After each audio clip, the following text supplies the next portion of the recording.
தேவனை பற்றிய வெளிப்பாடு, the revelation of God, the revelation of God. இதை வந்து ரெண்டு வகையா நம்ம பிரிக்கலாம். தேவனை பற்றின வெளிப்பாட்டை ரெண்டு வகையாக பிரிக்கலாம். ஒன்று வந்து ஜெனரல் ரெவலேஷன் ஆஃப் காட், தேவனை பற்றிய பொதுவான வெளிப்பாடு, தேவனை பற்றிய பொதுவான வெளிப்பாடு. ரெண்டாவது ஸ்பெஷல் ரெவலேஷன் ஆஃப் காட், சிறப்பு வெளிப்பாடு. ஒன்று பொதுவான வெளிப்பாடு, இன்னொன்று சிறப்பு வெளிப்பாடு. இந்த பொதுவான வெளிப்பாடு அப்படிங்கிற இடத்துல வரும்போது அதுல ஒரு 3 காரியங்கள் இருக்கிறது. ஒரு 3 விஷயங்களை நம்ம அதுல கற்றுக்கொள்வோம்.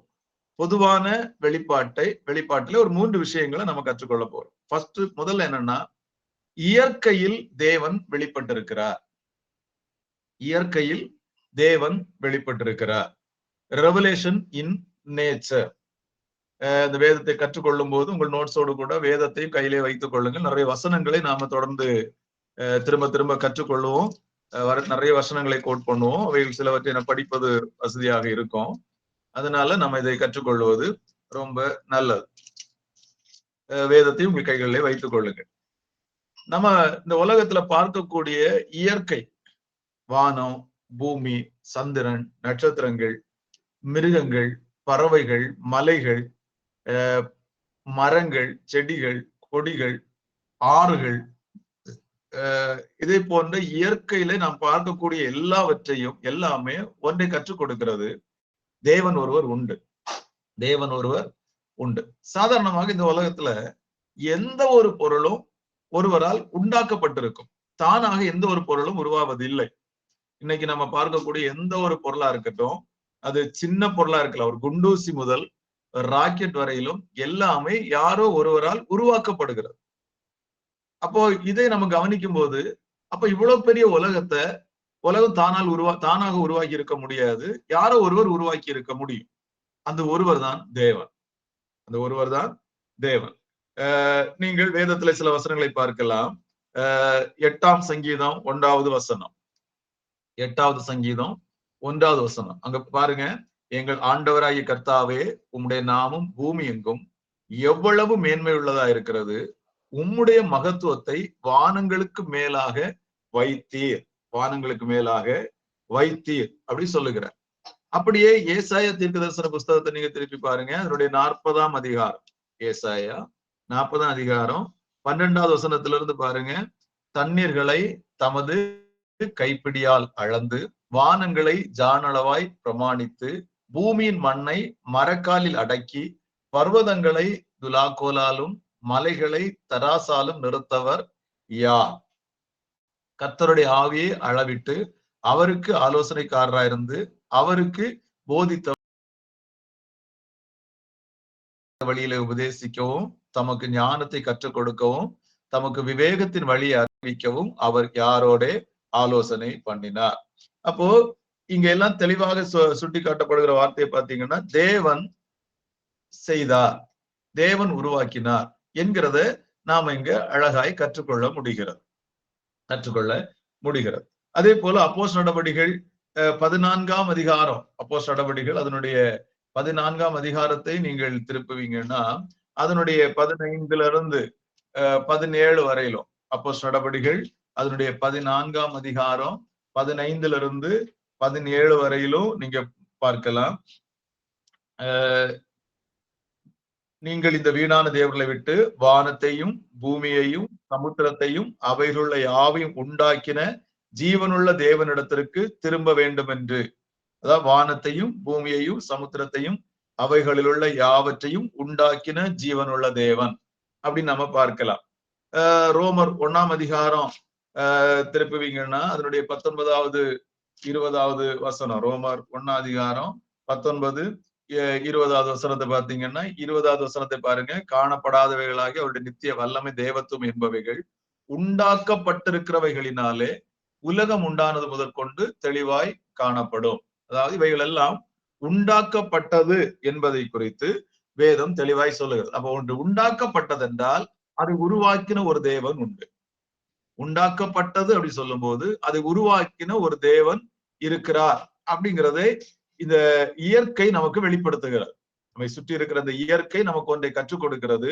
தேவன் ஒருவர் இருக்கிறார், தேவன் ஒருவர் உண்டு அப்படிங்கிறதை அது வெளிப்படுத்தி கொண்டே இருக்கிறதை நாம பார்க்க முடிகிறது. அதே போல இரண்டாவது, முதல்ல இயற்கையிலே தேவனுடைய வெளிப்பாடு, ரெவலேஷனின் நேச்சர். இரண்டாவது, வரலாற்றில் தேவனுடைய வெளிப்பாடு. வரலாற்றில் தேவனுடைய revelation of God in history.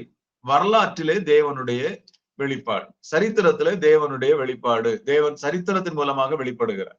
ஒன்று இயற்கை தேவனை வெளிப்படுத்துகிறது, இன்னொரு பக்கம் சரித்திரம் தேவனை வெளிப்படுத்துகிறது. சரித்திரங்கள் தேவனை வெளிப்படுத்துகிறது. வேத சரித்திரத்தை நீங்க படித்தாலும் சரி, உலக சரித்திரத்தை படித்தாலும் சரி, ஆட்சிகள் அரசாங்கங்கள் மாறுகிறதை நாம கவனிக்கும் போது இதை மாற்றுகிற ஒருவர் இருக்கிறார் அப்படிங்கிறத நம்ம கவனிக்க முடியும். வேதத்துல நீங்க பாத்தீங்கன்னா முதல்ல மிகப்பெரிய பிரம்மாண்டமான ஒரு ஆட்சி நடைபெற்று கொண்டிருந்தது எகிப்துல.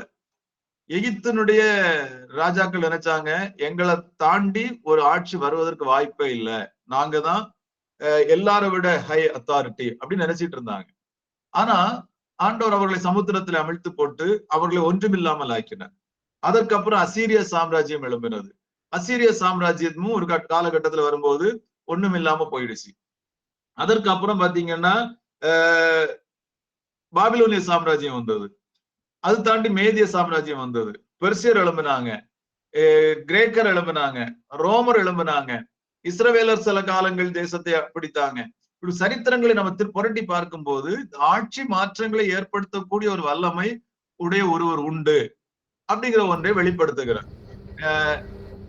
என்ன நினைச்சாருன்னா, என்ன தவிர வேற யாரும் இல்லை, நான் தான், என்னை விட இந்த உலகத்துல வேற எவன் ஆட்சி செய்ய முடியும் அப்படின்னு நினைக்கக்கூடிய அளவுக்கு இருந்தபோது இல்ல, அவருக்கு மேலாக ஒரு தேவன் இருக்கிறார் என்பதை அந்த அவருடைய வாழ்க்கை கற்றுக் கொடுத்தது, வாழ்க்கையில் அவரை மாற்றி அந்த ஆட்சி விட்டே மாற்றி தூய்மையை வைக்கக்கூடிய சூழலை உருவாக்கி தேவன் ஒருவர் இருக்கிறார் என்பதை நினைக்கிறார். அப்ப இதுல ஒன்றே நமக்கு தெளிவாக கற்றுக்கொள்ள முடிகிறது, ஆண்டவர்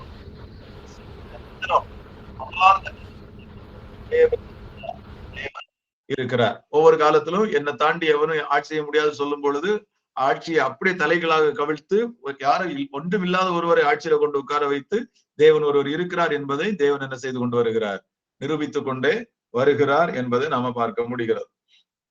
மூன்றாவது, மனசாட்சி மூலம் தேவனுடைய வெளிப்பாடு. மனசாட்சி மூலம் தேவனுடைய வெளிப்பாடு, revelation of God in conscience. நம்முடைய மனசாட்சி, எல்லா மனிதனுடைய மனசுக்குள்ளேயும் எல்லாருக்குள்ளேயும் மனசாட்சி இருக்கிறது. எல்லா மனிதருக்குள்ளேயும் மனசாட்சி இருக்கிறது. இந்த மனசாட்சியுடைய வேலை என்னன்னா, நன்மை தீமை என்னவென்று அப்படியே வரையறுத்து காட்டக்கூடியது. எது நன்மை எது தீமை அதை இன்னொருவர் சொல்லிக் கொடுக்க வேண்டிய அவசியம் இல்லை. அவங்களுடைய மனசாட்சி அவர்களுக்கு என்ன செய்கிறது என்றால் தெளிவாய் கற்றுக் கொடுக்கிறது, தெளிவாய் கற்றுக்கொள்ளக்கூடிய அதற்குரிய தன்மை எதற்கு இருக்குன்னா மனசாட்சிக்கு இருக்கிறது. இந்த மனசாட்சி ஒண்ணு சொல்லுகிறது, இந்த உலகத்துல இருக்கிற எல்லாத்த விட மேன்மையான ஒன்று உண்டு, தேவன் ஒருவர் உண்டு என்பதை மனசாட்சியும் சொல்லுகிறது. எந்த ஒரு இடத்துலயுமே தேவன் இல்லை என்று சொல்லுகிறவன் கூட ஒரு கட்டத்துல கடவுளைன்னு கூப்பிடுகிறான், தன்னை அறியாமலே கூப்பிடுகிறான். ஒரு பிரபலமான ஒரு நாஸ்திகவாதி ஒரு மீட்டிங் நடந்து கொண்டிருக்கிறது, கடவுள் இல்லை என்று பேசி கொண்டிருக்கிறான். திடீர்னு கரண்ட் போகிறது. அப்போ கடவுள் இருந்திருந்தா ஏன் கரண்ட் போகுது அப்படின்னு கேட்டார். அப்ப கடவுள் இருக்கிறது அப்படிங்கிற ஒரு எண்ணம் அவருக்குள்ள ஆள் மனதுக்குள்ள பதிந்து கிடக்கிறது. ஏன்னா மனசாட்சிக்குள்ள தேவன் ஒருவர் உண்டு என்பதை மனசாட்சி அவங்களுக்கு சொல்லி கொடுத்து கொண்டே இருக்கிறது. அப்போ பொதுவான தேவனை பற்றின வெளிப்பாடு மூன்று விதத்துல பார்க்க முடியும். ஒன்று இயற்கை, இரண்டாவது வரலாறு, மூன்றாவது மனசாட்சி. ஒன்று இயற்கை, இயற்கை சொல்லுகிறது தன்னை உண்டாக்கிற ஒருவர் உண்டு. இரண்டாவது வரலாறு சொல்லுகிறது தேவன் ஒருவர் உண்டு. மூன்றாவது ஒவ்வொருவருக்குள்ளும் இருக்கிற மனசாட்சி சொல்லுகிறது தேவன் ஒருவர் உண்டு. இரண்டாவது சிறப்பு வெளிப்பாடு, தேவனை பற்றின சிறப்பு வெளிப்பாடு, special revelation of God. Special revelation of God. இதுல ஒரு 5 காரியத்தை நம்ம பார்க்கலாம். எப்படி பொதுவான வெளிப்பாட்டுல ஒரு 3 விஷயங்களை கற்றுக்கொண்டோமோ அது போல சிறப்பு வெளிப்பாட்டுல ஒரு 5 விஷயத்தை நாம கற்றுக்கொள்ளலாம். முதல் ஒண்ணு, ஃபர்ஸ்ட் ஒண்ணு என்னன்னா அற்புதங்கள், மிராக்கிள்ஸ். அற்புதங்கள் பழைய ஏற்பாட்டிலும் சரி புதிய ஏற்பாட்டிலும் சரி தேவன் நடப்பித்த பல அற்புதங்கள் நமக்கு எழுதி கொடுக்கப்பட்டிருக்கிறது. பல அற்புதங்கள். அற்புதம் என்றாலே இயற்கைக்கு அப்பாற்பட்டு நடக்கிறது. இயல்பாக நடக்கக்கூடிய ஒன்று அல்ல, அதை தாண்டி நடக்கிறது. சூப்பர் நேச்சுரல் திங்ஸ் சொல்லுவோம். இயற்கைக்கு அப்பாற்பட்ட கிரியைகள். அதை தேவன் என்ன செய்யறாருன்னா விளங்க பண்ணுகிறார். காலாகாலங்கள்ல விளங்க பண்ணுகிறார். நீங்கள் யாத்திரையாகமும் 4ஆம் அதிகாரத்துல பார்க்கலாம். 14ஆம் அதிகாரம், 1 ராஜாக்கள் 18ஆம் அதிகாரம் 24வது வசனம், அப்போஸ்தலர்கள் 8ஆம் அதிகாரம் 9-11, 13ஆம் அதிகாரம், வேதம் முழுவதும் அற்புதமான கிரியைகளால் நிரம்பப்பட்டிருக்கிறது. அற்புதங்களின் தொகுப்புகளாகவே பல இடங்கள்ல பார்க்க முடியும் இல்லையா? அந்த அற்புதங்கள் எல்லாம் சரித்திரத்திலும் பதிவு செய்யப்பட்டிருக்கிறது. சரித்திரம் அதை ஏற்றுக்கொள்ளுகிறது. அப்போ இயற்கைக்கு மேற்பட்ட ஒரு அற்புதத்தை செய்யக்கூடிய வல்லமை ஒன்று இருக்கிறது என்பதை அற்புத அடையாளங்கள் நிரூபிக்கிறது. சில நேரங்கள்ல அது நம்முடைய வாழ்க்கையில கூட பார்க்க முடியும். நம்முடைய வாழ்க்கையில கூட மருத்துவர்கள் அதிசயப்படக்கூடிய அளவுல, விஞ்ஞானிகள் ஆச்சரியப்படக்கூடிய அளவில் அற்புதங்களை ஆண்டவர் நம்முடைய வாழ்க்கையிலும் செய்யாமல் இல்லை என்பதை நம்ம கவனத்துல கொள்ள முடிகிறது. அடுத்தது இரண்டாவது தீர்க்க தரிசனங்கள். தீர்க்க தரிசனங்களில் வெளிப்பாடு, ரெவலேஷன் இன் ப்ராபசிஸ். வேதம் முழுவதும் ஏராளமான தீர்க்க தரிசனங்களை பார்க்கணும். பைபிள் முழுக்க நம்ம ஏராளம் தீர்க்க தரிசனங்களை நம்ம பார்க்கணும். அதுல ஒரு தீர்க்க தரிசனம் அப்படின்னா, ஒரு காரியம் நடக்கும் முன்பே அது நடக்கும் என்பதை குறித்து தேவனுடைய ஆவியினால் ஏவப்பட்டு சொல்லப்படுவதற்கு பேர் தான் என்னன்னா தீர்க்க தரிசனம். அதுல ஒன்று, இந்த தீர்க்க தரிசனோட நோக்கம் எதுவா இருக்குன்னா, ஜனங்கள் உணர்ந்து அவர்கள் நடக்க வேண்டிய வழியை அவர்களுக்கு அறிவிப்பது. இன்னொன்று, நடக்கக்கூடிய காரியத்தை முன்கூட்டியே சொல்லுவது. இப்போ தீர்க்க தரிசனம் என்கிறது வருங்காலத்தை குறித்து அறிவிப்பது மாத்திரமல்ல, நிகழ்காலத்தில் தேவனுடைய வார்த்தைகளை அறிவிப்பது. It's not just a fourth telling but fourth telling also. தற்போது நிகழ்காலத்தில் நடக்கக்கூடிய தேவனுடைய வார்த்தைகளை அறிவிப்பதும் தீர்க்க தரிசனத்தின் ஒரு பகுதிதான். வேதத்துல பாத்தீங்கன்னா பல நூற்றாண்டுகளுக்கு முன்பே ஆண்டவர் நடக்கும் என்று முன்னறிவித்த விஷயங்கள் சரித்திரத்தின் காலங்களில் அது நிறைவேறி முடித்ததை குறித்து நம்ம வேதத்துல பார்க்கிறோம். வேதத்துல சொல்லப்பட்டு வேதாகம காலங்களில் நிறைவேறாத பல தீர்க்க தரிசனங்கள் அதற்கு அப்புறம் உள்ள சரித்திரங்களில் நடைபெற்ற நிகழ்வுகளை நாம் பார்க்கிறோம். குறிப்பாக இயேசு கிறிஸ்துவின் வருகை பற்றின தீர்க்க தரிசனங்கள் இன்றைக்கு நம்முடைய கண்களுக்கு முன்பாக நிறைவேறி கொண்டிருக்கிறத நாம பார்த்து கொண்டு வருகிறோம். அப்ப இந்த இடத்துல நம்ம கவனிக்க வேண்டியது ஒன்று அவசியமா இருக்கிறது. சரித்திரத்துல மாத்திரமல்ல, அற்புதங்களில் மாத்திரமல்ல, தீர்க்க தரிசனங்கள் மூலமாகவும் தேவன் தம்மை வெளிப்படுத்தி கொண்டே இருக்கிறார். தீர்க்க தரிசனங்கள் மூலமாக தேவன் தம்மை வெளிப்படுத்தி கொண்டே இருக்கிறார். இது தேவன் ஒருவர் உண்டு என்பதை மிக தெளிவாக நமக்கு கற்றுக் கொடுக்கிறார். மூன்றாவது, இயேசு கிறிஸ்துவில் தேவனுடைய வெளிப்பாடு. In Jesus Christ. இயேசு கிறிஸ்து மூலம் தேவன் தம்மை வெளிப்படுத்துகிறார். இயேசு கிறிஸ்து மூலம் தேவன் தம்மை வெளிப்படுத்துகிறார். இந்த உலகத்துக்கு இயேசுவை அனுப்பி இயேசுவின் மூலம் தேவன் தம்மை வெளிப்படுத்தி இருக்கிறார். யோவான் 1:18, கொலோசியர் 1:15, எபிரேயர் 1:1-2 பூர்வ காலங்களில் பங்கு பங்காகவும் வகை வகையாகவும் நம்முடைய பிதாக்களுக்கு திருவளம் பற்றின தேவன் கடைசி காலங்களில் இயேசு கிறிஸ்து மூலமாக தம்மை வெளிப்படுத்தினார். யோவான் 1:1, 14, 15 வசனங்கள். யோவான் 1:1 வசனம், 14வது வசனம், 15வது வசனம். இங்கெல்லாம் இயேசு கிறிஸ்து மூலமாக உண்டான வெளிப்பாடுகளை குறித்து நாம பார்க்க முடியும். இயேசு தேவனை இந்த உலகத்துக்கு வெளிப்படுத்தி காண்பிக்கிறார். அடுத்தது நான்காவதாக வேத வசனங்களில் தேவனுடைய வெளிப்பாடு. The revelation of God in scripture. தேவன் தம்மை எதுல வெளிப்படுத்துகிறார் அப்படின்னா வேத வசனங்கள் மூலம், பரிசுத்த வேத எழுத்துக்கள் மூலம் தேவன் தம்மை வெளிப்படுத்துகிறார். பரிசுத்த வேத எழுத்துக்கள் நம்ம கையில எழுதி கொடுக்கப்பட்டிருக்கிற பரிசுத்த வேதாகமும் முழுவதிலும், வேத புத்தகம் முழுவதிலும் அடங்கி இருக்கக்கூடியது தேவன் ஒருவர் இருக்கிறார், தேவன் ஒருவர் உண்டு என்பதை நிரூபிக்கிற வார்த்தைகள் தான் இவைகளில் எழுதி கொடுக்கப்பட்டிருக்கிறது என்பதை நாம புரிந்து கொள்ள முடியும். ஐந்தாவது, பர்சனல் எக்ஸ்பீரியன்ஸ். தனிப்பட்ட அனுபவங்கள். எல்லா காலத்திலுமே அநேகருக்கு தேவன் தம்மை வெளிப்படுத்துகிறார். வேதாகம காலத்துல ஏனோக்கு, நோவா, ஆபிரகாம், ஈசாக்கு, யாக்கோபு, யோசேப்பு, மோசே, சாமுவேல், தாவீது, எலியா, தானியல், இப்படிப்பட்ட தேவ மனிதர், தாவீது, இப்படிப்பட்ட தேவ மனிதர்களுக்கு தம்மை வெளிப்படுத்துகிறார். வெளிப்படுத்தி அவர்கள் அவங்க அனுபவித்தது அல்லது அவர்கள் பெற்றுக்கொண்ட அவருடைய எக்ஸ்பீரியன்ஸ் மூலமா ஒன்றை சொல்றாங்க. தேவன் ஒருவர் உண்டு. இன்னைக்கும் ரட்சிக்கப்பட்ட நாம் தைரியமா நம்ம பெற்ற அனுபவத்தின் மூலம் ஒன்ன சொல்ல முடியும், தேவன் உண்டு. நம்ம பெற்ற அனுபவத்தின் மூலம் சொல்றோம், தேவன் ஒருவர் உண்டு அப்படிங்கிறத உறுதியாக நம்ம கற்றுக்கொள்ளுகிறோம். சரி, இனி அடுத்து நம்ம கற்றுக்கொள்ள போற தலைப்பு என்ன அப்படின்னா, இறையியலின் பிரிவுகள். இப்ப நம்ம இதுவரை படித்தது முதல்ல அந்த வார்த்தை தியாலஜி அப்படிங்கிற வார்த்தை எதுல இருந்து வருகிறது அப்படின்னு கற்றுக்கொண்டோம். இரண்டாவது சாஸ்திரங்களை சரித்திரம் எப்படி விஞ்ஞானிகள் எப்படி பிரிக்கிறார்கள் அப்படிங்கிறத பார்த்தோம். தேவனை பற்றின வெளிப்பாடு, தேவனுடைய பெற்ற வெளிப்பாடு ரெண்டு வகையில இருக்கிறது. ஒன்று பொதுவான வெளிப்பாடு, இன்னொன்று சிறப்பு வெளிப்பாடு. இந்த பொதுவான வெளிப்பாடுல ஒரு 3 காரியங்கள் இருக்கிறது. ஒன்று இயற்கை, இரண்டாவது வரலாறு, மூன்றாவது மனசாட்சி. அப்படியே சிறப்பு வெளிப்பாட்டுல ஒரு 5 விஷயங்கள். ஒன்று அற்புத அடையாளங்கள், இரண்டாவது தீர்க்க தரிசனங்கள், மூன்றாவது இயேசு கிறிஸ்து, நான்காவது வேத வசனம், ஐந்தாவது தனிப்பட்ட அனுபவங்கள், பர்சனல் எக்ஸ்பீரியன்சஸ். அடுத்தது இறையியலின் பிரிவுகள், த டிவிஷன்ஸ் ஆஃப் தியாலஜி. அதாவது இறையியலை கற்றுக்கொள்ளும் முறைகளை இறையியலின் பிரிவுகள் அப்படின்னு சொல்லுகிறோம். இறையியலை கற்றுக்கொள்ளுகிற முறையை இறையியலின் பிரிவுகள் அப்படின்னு சொல்லுகிறோம்.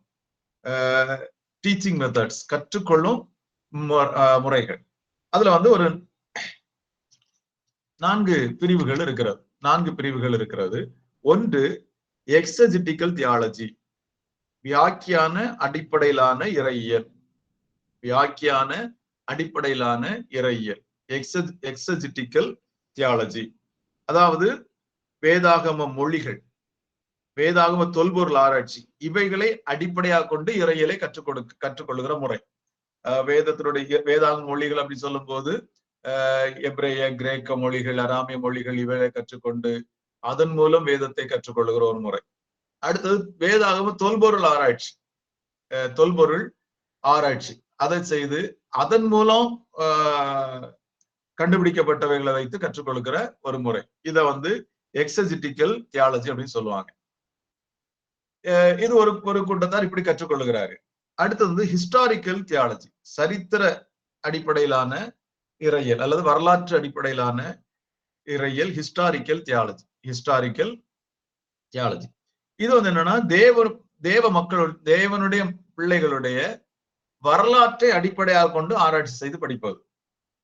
தேவ பிள்ளைகள், அதாவது யூத ஜனங்களா இருக்கலாம், இல்ல சபை வரலாறா இருக்கலாம், இவைகளை இந்த வரலாற்றின் அடிப்படையில அவங்க கடந்து வந்த அந்த வரலாற்றின் அடிப்படையில அதை கற்றுக்கொள்ளுகிற ஒரு முறை இருக்கிறது. அதற்கு தான் ஹிஸ்டாரிக்கல் தியாலஜி அப்படின்னு சொல்லி பெயர். அடுத்தது சிஸ்டமேட்டிக் தியாலஜி, வகுக்கப்பட்ட இறையியல். சிஸ்டமேட்டிக் தியாலஜி வேதாகமத்தின் அடிப்படை சத்தியங்களை முக்கிய கூறுகளாக பிரித்து அதன் அடிப்படையில கற்றுக்கொள்வது. வேதாகமத்தினுடைய பிரிவுகளை, வேதாந்த சத்தியங்களை அதை பல்வேறு பகுதிகளாக, பல்வேறு தலைப்புகளுக்கு கீழே பிரித்து அதை முறையாக கற்றுக்கொள்வது சிஸ்டமேட்டிக் தியாலஜி. நான்காவது பிராக்டிக்கல் தியாலஜி, செயல்முறை இறையியல். Practical theology. இந்த பிராக்டிக்கல் தியாலஜின்னா உதாரணத்துக்கு பிரசங்க இலக்கியம், ஹோமிலிட்டிக்ஸ் சொல்லுவோம். அடுத்தது சபை அமைப்பு, church management, church administration, church management, சபை நிர்வாகம், ஆராதனை ஒழுங்குகள், கிறிஸ்தவ கல்வி, ஊழியங்கள், இப்படிப்பட்ட அந்த தலைப்புகளுக்குள்ள இருக்குல்ல, இதை வேதாகம கண்ணோட்டத்தோடு கற்றுக்கொள்வது பேர் தான் பிராக்டிக்கல் தியாலஜி அப்படி சொல்றது. பொதுவாக நாம் இங்கே கற்றுக்கொள்ளக்கூடிய முறை என்ன அப்படின்னா சிஸ்டமேட்டிக் தியாலஜி. நாம கற்றுக்கொள்ளக்கூடிய பாடம் சிஸ்டமேட்டிக் தியாலஜி. இந்த சிஸ்டமேட்டிக் தியாலஜி என்பது வேதத்தினுடைய உபதேசங்களை, சத்தியங்களை முக்கிய பிரிவுகளாக நம்ம பிரித்து அதன் அடிப்படையில நாம் அதை கற்றுக்கொள்ளும். அந்த வகையில இந்த வேதாகமத்தினுடைய உபதேசங்களை 12 பிரிவுகளாக நம்ம பிரிக்கிறோம். 12 பிரிவுகளாக பிரிக்கிறோம். அதாவது சிஸ்டமேட்டிக் தியாலஜி அப்படின்னு சொன்னா அதுல அதை 12 பகுதிகளாக அதை பிரிக்கிறாங்க. வகுக்கப்பட்ட இறையியல் அப்படிங்கும் போது அதை 12 பிரிவுகளாக பிரிக்கிறாங்க. 12 தலைப்புகளுக்கு கீழே அதை ஒவ்வொன்றையும் மிக டீப்பா ரொம்ப ஆழமாக கற்றுக்கொள்வதுதான் இந்த இறையியல் வகுப்பினுடைய நோக்கம். இந்த 12 காரியங்கள் என்ன அப்படிங்கிறத முதல்ல நாம இன்றைக்கு கற்றுக்கொள்ளுவோம். First number 1 theology. Number 1 theology, தேவனை பற்றிய உபதேசம். The doctrine of God. Theology அப்படின்னா தேவனை பற்றிய உபதேசம். த டாக்ட்ரின் ஆஃப் காட், தேவனை பற்றிய உபதேசம். ஃபர்ஸ்ட் பிரிவு தியாலஜி. முதல் பகுதியே தேவனை பற்றி நாம கற்றுக்கொள்வது. தேவன் யாரு, அவர் எப்படிப்பட்டவர், அவருடைய தன்மை என்ன, அவர் எப்படி செயல்படுகிறார், அவருடைய சுபாவங்கள் என்ன அப்படின்னு தேவனை குறித்து நாம ஆழமாய் கற்றுக்கொள்வதுதான் தியாலஜி. அது சிஸ்டமேட்டிக் தியாலஜியினுடைய முதல் கூறு, முதல் பகுதி. இரண்டாவது ஆந்த்ரோபாலஜி. ஆந்த்ரோபாலஜி ஆந்த்ரோபாலஜி அப்படின்னா மனிதனை பற்றிய உபதேசம். மனிதனை பற்றி பைபிள் என்ன சொல்லுது, மனிதன் எப்படி தோன்றினான், அவன் எப்படி, அவனுக்குள்ள என்னெல்லாம் இருக்கு அப்படிங்கிற அந்த அடிப்படையில கற்றுக்கொள்கிறதா anthropology. The doctrine of man. The doctrine of man, anthropology, மனிதனை பற்றிய உபதேசம். மனிதனை பற்றிய உபதேசம். மூன்றாவது ஹமார்ஷியாலஜி. ஹமார்ஷியாலஜி இதெல்லாமே கிரேக்க மொழி வார்த்தைகள். ஹமார்ஷியாலஜி. ஹமார்ஷியாலஜின்னா பாவத்தை பற்றிய உபதேசம். பாவத்தை பற்றிய உபதேசம். த டாக்ட்ரின் ஆஃப் சின், பாவத்தை பற்றிய உபதேசம். பாவம் எப்படி வந்தது, அந்த பாவம் என்ன செய்யும், பாவத்தை பற்றி பைபிள் என்ன சொல்லுது என்பதை குறித்து அப்படியே பிரிச்சு படிக்கிற ஒரு பகுதி தான் இந்த ஹமார்ஷியாலஜி. ஹமார்ஷியாலஜி. நான்காவது கிறிஸ்டாலஜி. நாலாவது ஒன்று கிறிஸ்டாலஜி. கிறிஸ்டாலஜி கிறிஸ்துவை குறித்து படிக்கிற பாடம், அல்லாவிட்டு கிறிஸ்துவை பற்றிய உபதேசம். கிறிஸ்துவை பற்றிய உபதேசம். The doctrine of Christ. The doctrine of Christ, அதாவது Christology means the doctrine of Christ. Christology என்றால் கிறிஸ்துவை பற்றிய உபதேசம். கிறிஸ்துவை பற்றிய உபதேசம். ஐந்தாவது நியூமட்டாலஜி. நியூமட்டாலஜி அதனுடைய ஸ்பெல் PNEUMATO. PNEUMATOLOGY. நியூமட்டாலஜி. நியூமட்டாலஜின்னா பரிசுத்த ஆவியை பற்றிய உபதேசம். பரிசுத்த ஆவியை பற்றிய உபதேசம். The doctrine of the Holy Spirit. The doctrine of the Holy Spirit. Holy Spirit. ஆறாவது பிப்ளியாலஜி. பிப்ளியாலஜி வேதாகமத்தை பற்றிய உபதேசம். வேதாகமத்தை பற்றிய உபதேசம். The doctrine of scripture. The doctrine of scripture. Bibliology. BIBLIOLOGY. Bibliology வேதாகமத்தை பற்றிய உபதேசம். The doctrine of scripture. Scripture. சம்பந்தம். ஏழாவது ஏஞ்சலாலஜி. ஏஞ்சலாலஜி. ஏஞ்சலாலஜி சொல்லும் போது உங்களுக்கு தெரியும், தேவதூதர்களை பற்றிய உபதேசம். The doctrine of Angeles. தேவதூதர்களை பற்றிய உபதேசம். தேவதூதர்களை பற்றிய உபதேசம். எட்டாவது எக்லீசியாலஜி. எக்லீசியாலஜி சபையை பற்றிய உபதேசம். The doctrine of the church. சபையை பற்றிய உபதேசம். சபையை பற்றிய உபதேசம். எக்லீசியாலஜி. எக்லீசியாலஜி. ஒன்பதாவது எஸ்கட்டாலஜி. எஸ்கட்டாலஜி கடைசி கால சம்பவங்களை பற்றிய உபதேசம். கடைசி கால சம்பவங்களை பற்றிய உபதேசம். The doctrine of the end time events. End time events கடைசி கால சம்பவங்களை பற்றின உபதேசம். பத்தாவது காஸ்மாலஜி. காஸ்மாலஜி பிரபஞ்சத்தை பற்றிய உபதேசம். The doctrine of universe. Cosmology பிரபஞ்சத்தை பற்றின போதனைகள். 11வது சோட்டீரியாலஜி. சோட்டீரியாலஜி ரட்சிப்பை குறித்த உபதேசம். ரட்சிப்பை குறித்த உபதேசம். The doctrine of salvation. The doctrine of salvation. 12வது டெமனாலஜி. டீமனாலஜி, பிசாசை குறித்த உபதேசம். த டாக்ட்ரின் ஆஃப் டீமன், பிசாசை குறித்த உபதேசம், பிசாசை குறித்த உபதேசம். அப்படி 12 விதமா 12 பகுதிகளாக வேதத்தை நாம பிரித்து படிக்க போகிறோம். மறுபடியும் அது உங்களுக்கு நினைப்பூட்டுகிறேன். முடிந்தால் நீங்க எழுதுனது திரும்ப ஒரு முறை வாசித்து பாருங்க. First one theology. Second one anthropology. ஆந்த்ரோபாலஜின்னா மனிதனை பற்றிய உபதேசம். 3வது ஹமாஷியாலஜி, பாவத்தை பற்றிய உபதேசம். 4வது கிறிஸ்டாலஜி, கிறிஸ்துவை பற்றிய உபதேசம். 5வது நியூமட்டாலஜி, பரிசுத்தாவியை பற்றிய உபதேசம். 6வது பிப்ளியாலஜி, வேதாகமத்தை பற்றிய உபதேசம். 7வது ஏஞ்சலாலஜி, தேவதூதர்களை பற்றிய உபதேசம். 8வது எக்லீசியாலஜி, சபையை பற்றிய உபதேசம். 9வது எஸ்கட்டாலஜி, கடைசி காலங்களை பற்றிய உபதேசம். 10வது காஸ்மாலஜி, பிரபஞ்சத்தை பற்றிய உபதேசம். 11வது சோட்டீரியாலஜி, ரட்சிப்பை குறித்த உபதேசம். 12வது டிமனாலஜி, பிசாசை குறித்த உபதேசம். இப்படி 12 பகுதிகள் இருக்கிறது. இது ஒரு செமஸ்டர்ல நம்ம இதை முழுமையாக கற்றுக்கொள்வது என்பது கடினமான காரியம். அதனால இந்த தியாலஜி பாடத்தை மட்டும் கேட்கல.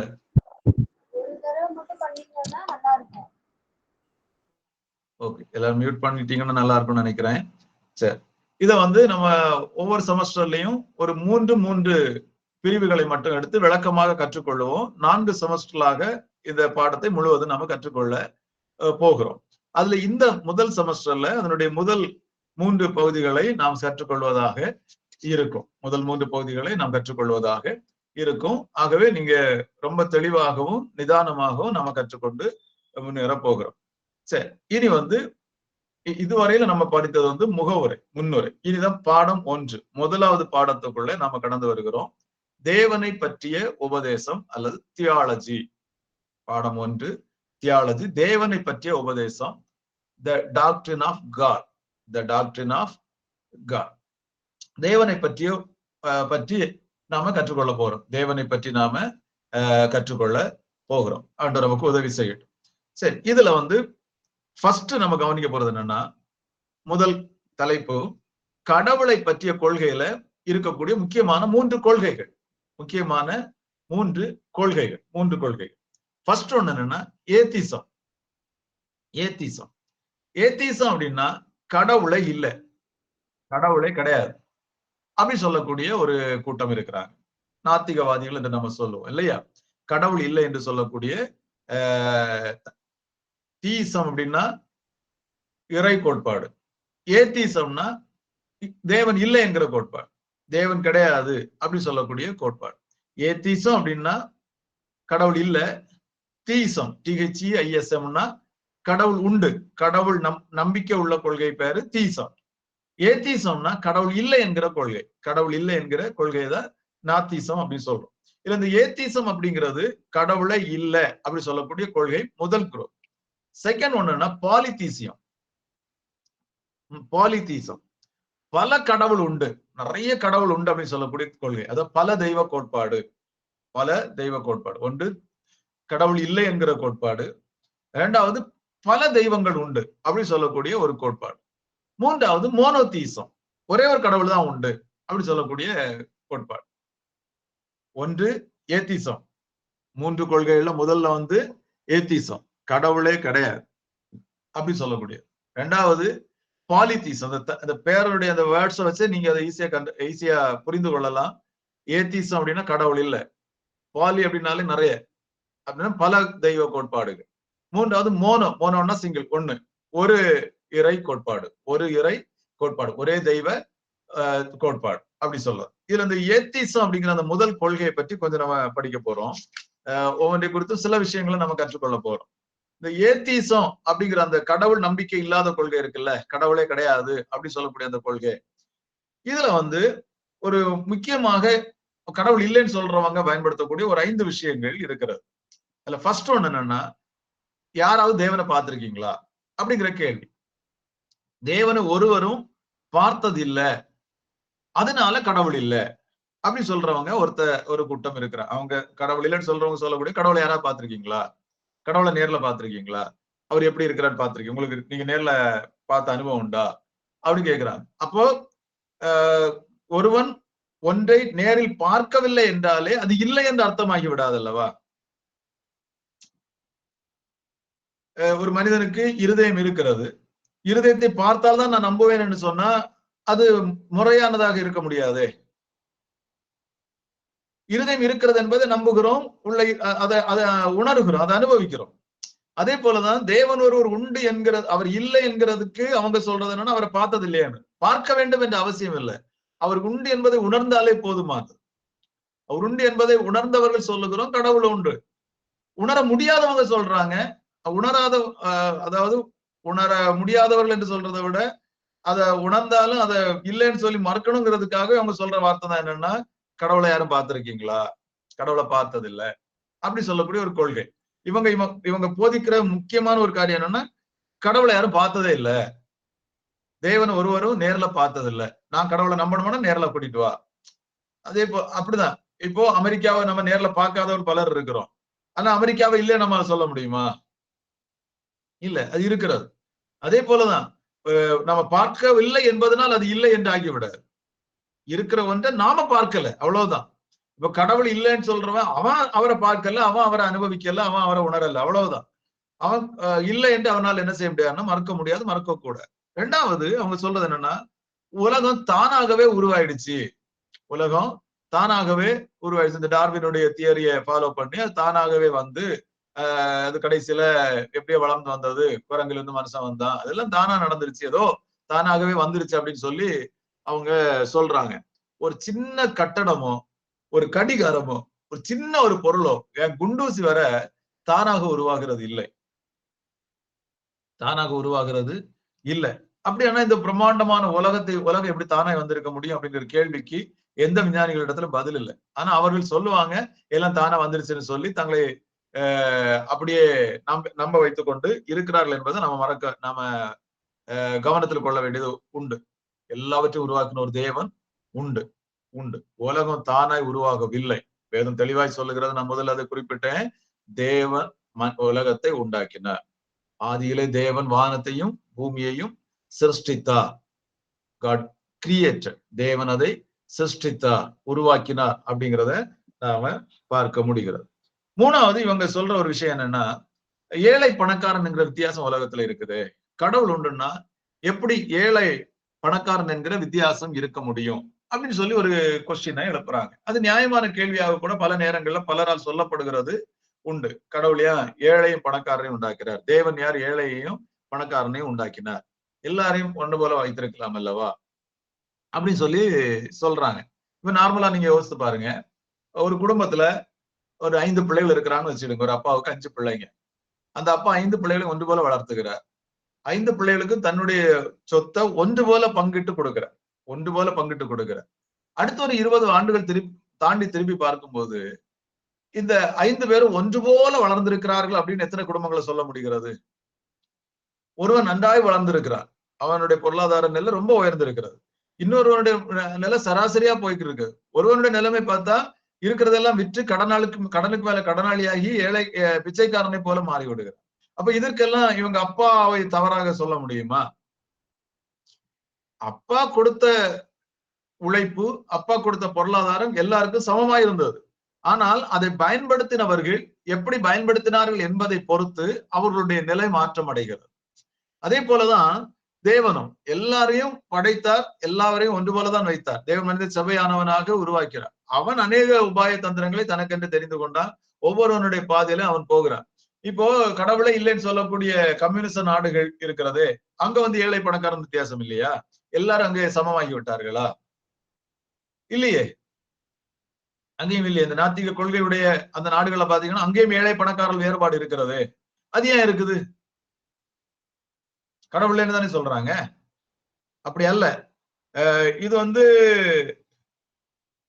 தேவன் மனிதனை சமமாகத்தான் படைக்கிறார். ஆனா அவன் தன் வழியில போய் அவன் பயன்படுகிற அல்லனா அவன் பயன்படுத்திக் கொள்ளுகிற சூழ்நிலைகளை பொறுத்து, அவன் பயன்படுத்திக் கொள்ளுகிற அல்லனா அவன் பயன்படுகிற அவன் கடந்து செல்லுகிற பாதைகள்ல அவன் எப்படி தன்னை தகவமைத்துக் கொள்ளுகிறானோ, தன்னை மாற்றிக் கொள்ளுகிறானோ, அதற்கேற்ற நிலையில அவனுடைய வாழ்க்கை மாற்றப்படுகிற நிலைக்குள்ளே வருகிறது என்பதை நாம மறுக்க முடியாது. அப்ப ஏழை பணக்காரன் இருக்கிறதுனால கடவுள் இல்ல அப்படின்னு சொல்லணும்னு நினைச்சா அது தவறானதாகத்தான் இருக்கும் என்பதை நாம கவனத்தில் கொள்ள வேண்டியது அவசியம். நான்காவது இவங்க சொல்லக்கூடிய ஒண்ணு என்னன்னா, உலகத்துல அநியாயம் பண்றவன் நல்லா இருக்கிறான். உலகத்துல அநியாயம் பண்றவன் ரொம்ப நல்லா இருக்கிறான்.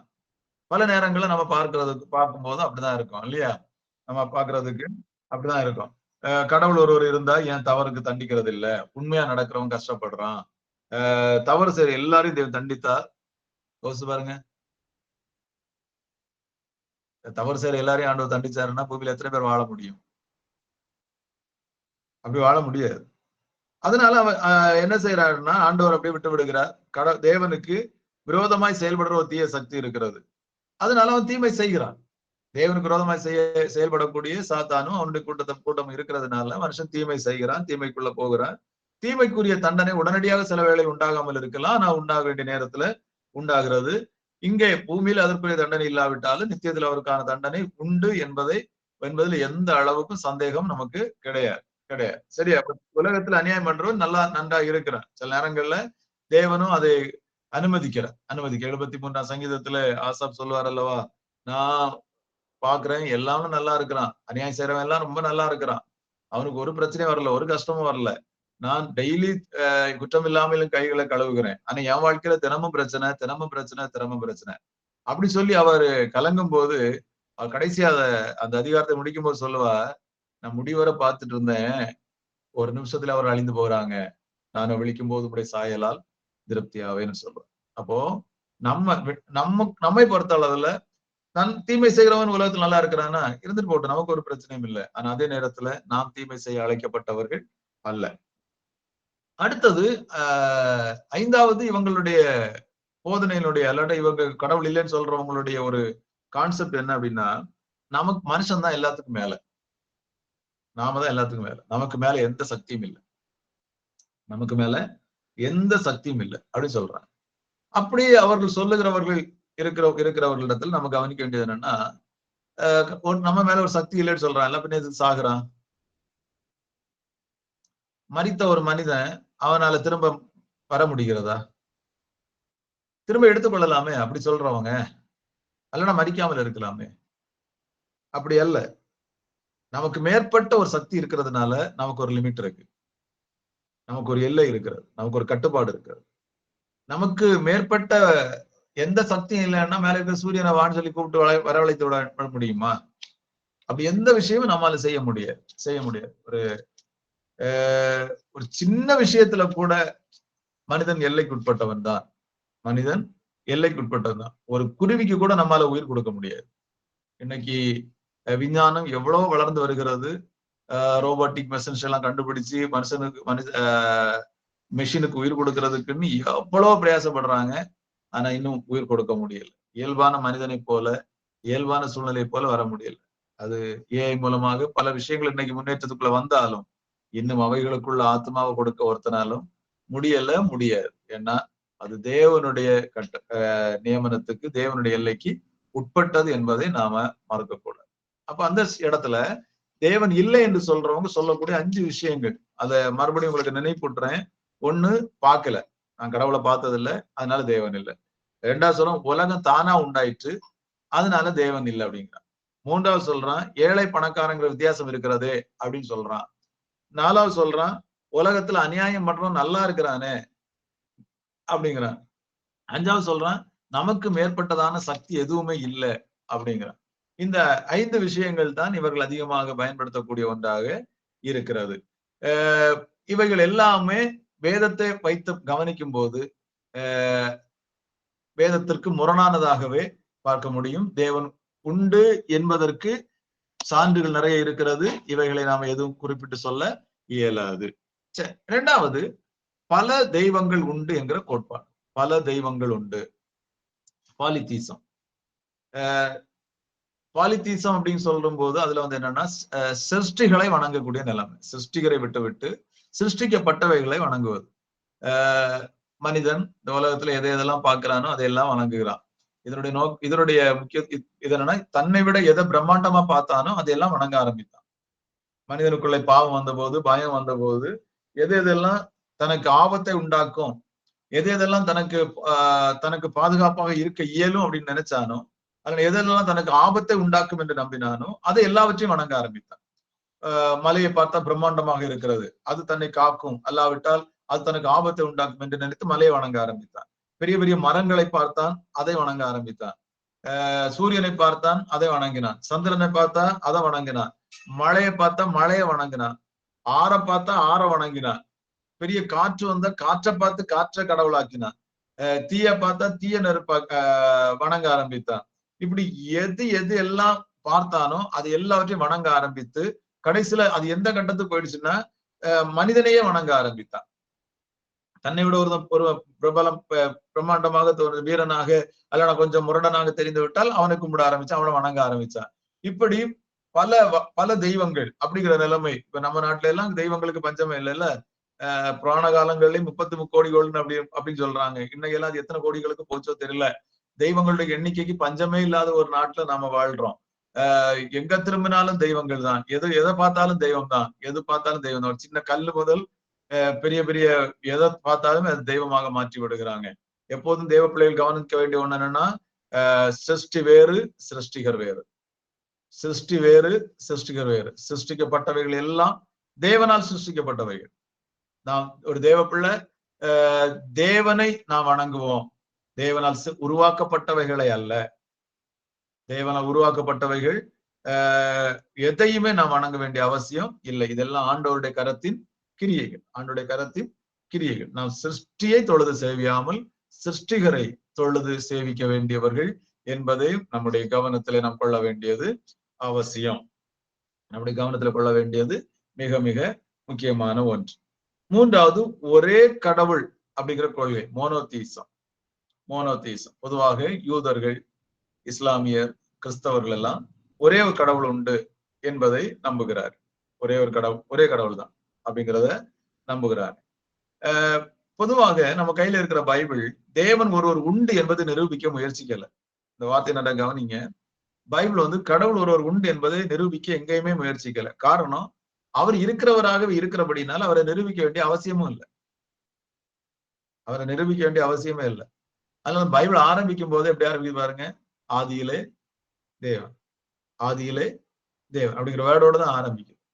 அப்படிங்கிற வார்த்தையோடு அது ஆரம்பிக்கிறது நம்ம பார்க்க முடிகிறது. சரி, இப்போ ஒரே கடவுள் உண்டு அப்படிங்கிற கொள்கை, ஒரே கடவுள் உண்டு என்கிற கொள்கை. அப்போ கடவுளை பற்றின கொள்கைகள்ல முக்கியமான 3 கொள்கைகள் இருக்கிற என்றெல்லாம் என்ன சொல்லி பாருங்க.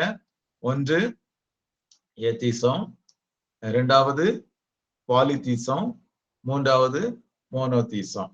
ஏத்திசம்னா கடவுள் இல்லை என்கிற கொள்கை, பாலிதீசம்னா பல கடவுள்கள் உண்டு என்கிற கொள்கை, மூன்றாவது மோனோதீசம், ஒரே ஒரு கடவுள் தான் உண்டு, ஒரே ஒரு தெய்வம் தான் உண்டு அப்படிங்கிறது இந்த விஷயத்துல அடங்கி இருக்கிறது. சரி, அடுத்தது நம்ம பார்க்க போறது என்னன்னா, தேவன் எப்படி இருக்கிறார். அடுத்த முக்கியமான தலைப்பு, தேவன் எப்படி இருக்கிறார். The essence of God. The essence of God. தேவன் எப்படி இருக்கிறார். இதுல ஒரு 6 விஷயத்தை நாம முதல்ல இந்த தலைப்பின்களை நாம பார்க்க போகிறோம்.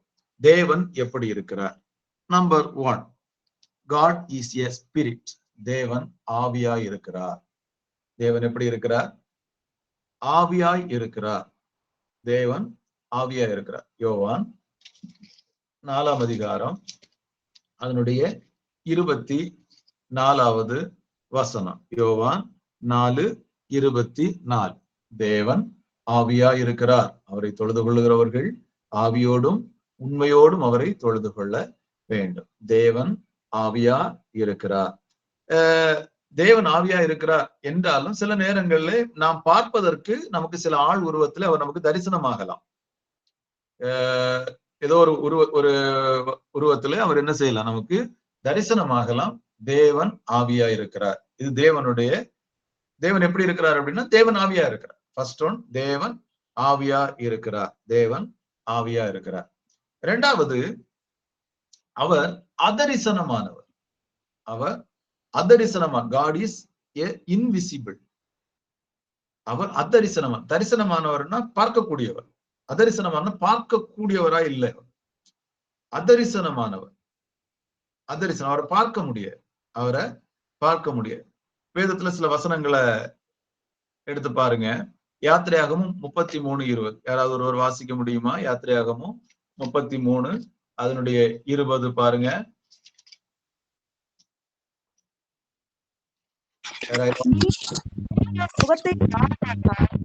ஒரு மனுஷனும் என்னை கண்டு உயிரோடு கூடாது என்றார்.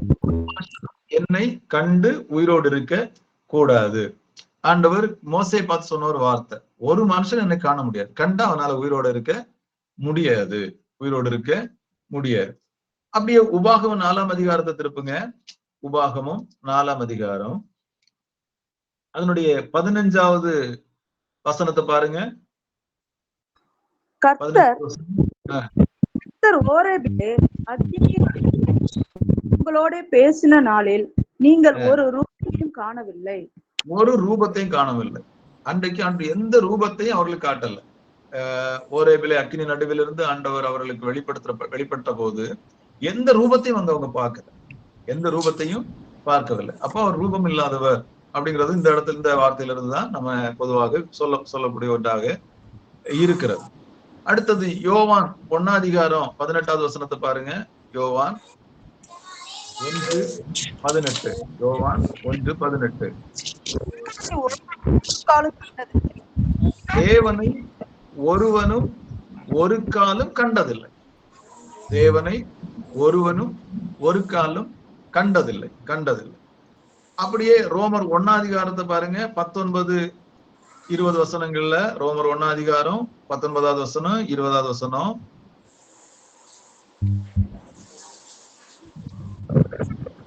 தேவனை குறித்து அறியப்படுவது அவர்களுக்குள்ளே வெளிப்பட்டிருக்கிறது, தேவனே அதை அவர்களுக்கு வெளிப்படுத்தி இருக்கிறார். எப்படி என்றால், காணப்படாதவைகளாகிய அவருடைய நித்திய வல்லமை, தேவத்துவம் என்பவைகள் காணப்படாதவைகளாகிய தேவனுடைய வல்லம். அப்ப தேவனுடைய வல்லமை லிட்டரலாக கண்கூடாக காணக்கூடியதாக இல்லை அப்படிங்கறத பார்க்க முடியும். கொலோசியர் 1:15 பாருங்க. கொலோசியர் 1:15.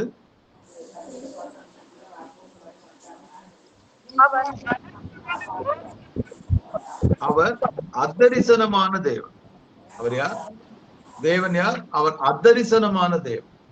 யாரும் அவரை பார்த்ததில்லை, யாரும் அவரை பார்த்ததில்லை. 1 தீமோத்தேயு 1:17 பாருங்க. 1 தீமோத்தேயு 1:17. நித்தியமும் அழிவில்லாமையும் அதரிசனமும் உள்ள ராஜனுமாய் தாம் ஒருவரின் ஞானமுள்ள தேவனாய் இருக்கிறவருக்கு தேவனுமாய் அதரிசனமுள்ள ராஜன், அதரிசனமுள்ள ராஜன். இங்க நீங்க பார்க்கலாம். சில நேரங்கள் நமக்கு ஒரு கேள்வி, பழைய பாடல சிலர் வந்து தேவனை பார்த்திருக்கிறார்களே, யாரும் தேவனை முழுமையாய் பார்த்ததில்லை. இப்ப மோசே தேவனுடைய மகிமையின் ஒரு பகுதியை பார்த்தார். இயேசு இந்த பூமியில வாழ்ந்த போது, இயேசு மனிதனை போல தன்னை தாழ்த்தி வந்த போது எல்லாரும் பார்த்தார்களே ஒழிய, அவர் மருவமலையில மருவமாகும் போது ஒருவராலும் அவரை பார்க்க முடியல. அவரை பார்த்ததுமே எல்லாரும் பயந்து நிக்கிறாங்க. தேவனை ஒருபோதும் ஒருவரும் ஒரு காலம் என்ன செய்ய முடியாது, பார்க்க முடியாது, பார்க்க கூடாதவராய் அவர் இருக்கிறார். சில நேரங்கள்ல மனிதர்களுக்கு தன்னை வெளிப்படுத்தும் போது மனிதன் பார்க்கக்கூடிய அளவுக்கு தம்மை தாழ்த்தி அல்லது தம்மை குறைத்து தன்னை வெளிப்படுத்துகிறார். இப்ப இயேசு இந்த பூமிக்கு வரும்போது கூட அவர் தேவனுக்கு சமமா இருந்தோம், அவர் மனிதனாய் மாறி வந்தார். மனிதனாய் மாறி மனிதன் பார்க்கக்கூடிய அளவுக்கு தன்னை குறைத்து கொண்டு அவர் வந்தார். பழைய பாட்டுல சில இடங்கள்ல தேவன் தன்னுடைய தாசர்களுக்கு வெளிப்பட்டு இருக்கிறார். எந்த இடத்துல பார்த்தாலும் மனிதர்கள் தாங்கிக் கொள்ளக்கூடிய அளவில், மனிதர்கள் பார்க்கக்கூடிய அளவில் தம்மை குறைத்து கொண்டு அல்லடா தம்மை சுருக்கி கொண்டு தன்னுடைய மகிமையை விட்டு அவர் வந்து மனிதர்களுக்கு தன்னை காண்பித்தார் என்பதை நாம கவனத்தில் கொள்ள வேண்டியது அவசியம். அந்த ஒரு புரிதல் நமக்கு முதல்ல அவசியமாக இருக்கிறது. அவர் God is a இன்விசிபிள். நம்முடைய தேவன் அதரிசனமானவர். நம்முடைய தேவன் அதரிசனமானவர். முதல்ல சொன்னேன், நம்முடைய தேவன் ஆவியா இருக்கிறார். God is a spirit. அவர் ஆவியா இருக்கிறார். இரண்டாவது, அவர் அதரிசனமானவர். அவர் அதரிசனமானவர், பார்க்க கூடாதவர். மூன்றாவது, he is a living God. அவர் யார்? ஜீவிக்கிற தேவன். அவர் யார்? நம்முடைய தேவன் ஜீவிக்கிறார். மூன்றாவது சொல்றேன், தேவன் ஜீவிக்கிறார். தேவன் ஆவியா இருக்கிறார், தேவன் அதரிசனமானவரா இருக்கிறார், தேவன் ஜீவிக்கிறார். தேவன் ஜீவிக்கிறார். யோசுவா 3:10 வாசிங்க. யோசுவா 3:10 வாசிங்க.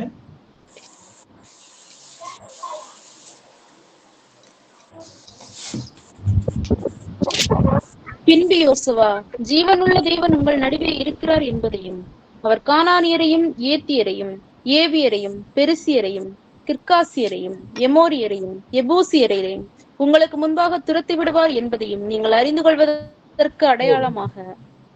நீங்க உங்கள் ஜீவனுள்ள தேவன் உங்கள் நடுவே இருக்கிறார். ரொம்ப தெளிவா சொல்றாரு யோசுவா, ஜீவனுள்ள தேவன் உங்கள் நடுவே இருக்கு. அப்ப நம்முடைய தேவன் யார்? Is a living God. அவர் ஜீவன் உள்ளவர். அவர் ஜீவன் உள்ளவர். 1 சாமுவேல் 17:16 அவர் ஜீவன் உள்ளவர். 84ஆம் சங்கீதம் 2வது வசனம், நம்முடைய ஆண்டவர் ஜீவன் உள்ளவர். நம்முடைய ஆண்டவர் ஜீவன் உள்ளவர். ஜீவனற்ற ஒருவரை நாம் தெய்வமாய் கொள்ளவில்லை. நம்முடைய தேவன் யார்? ஜீவிக்கிறவர். நம்முடைய தேவன் யார்? ஜீவனுள்ள ஆண்டவர். ஜீவனுள்ள ஆண்டவர். அப்போ ஜீவனுள்ள ஒரு தெய்வத்தை ஆராதிக்கிறோம். ஜீவனுள்ள தேவனை தேவனுக்காக நிற்கிறோம் என்று சொல்வது நமக்கு கிடைத்த ஒரு பெரிய பாக்கியம். எத்தனை பேர் ஆமீன் சொல்றீங்க? உண்மையிலே அது ஒரு பெரிய ஒரு பாக்கியம். நம்முடைய தேவன் யார்? ஜீவனுள்ளவர். ஜீவனுள்ளவர். ஜீவனற்றவர்களை வணங்கக்கூடிய, அல்ல நம் மரித்து போனவர்களை வணங்கக்கூடிய மனிதர் நடுவிலே ஜீவனுள்ள ஒரு தேவனை ஆராதிப்பது நமக்கு தந்த பாக்கியம். நமக்கு தந்த ஒரு பெரிய பாக்கியம் என்பதை நாம் கவனத்தில் கொள்ள வேண்டியது அவசியம். 4வது, God is a person. தேவன் ஒரு நபர். God is a person. தேவன் ஒரு நபர். தேவன் ஒரு நபர்.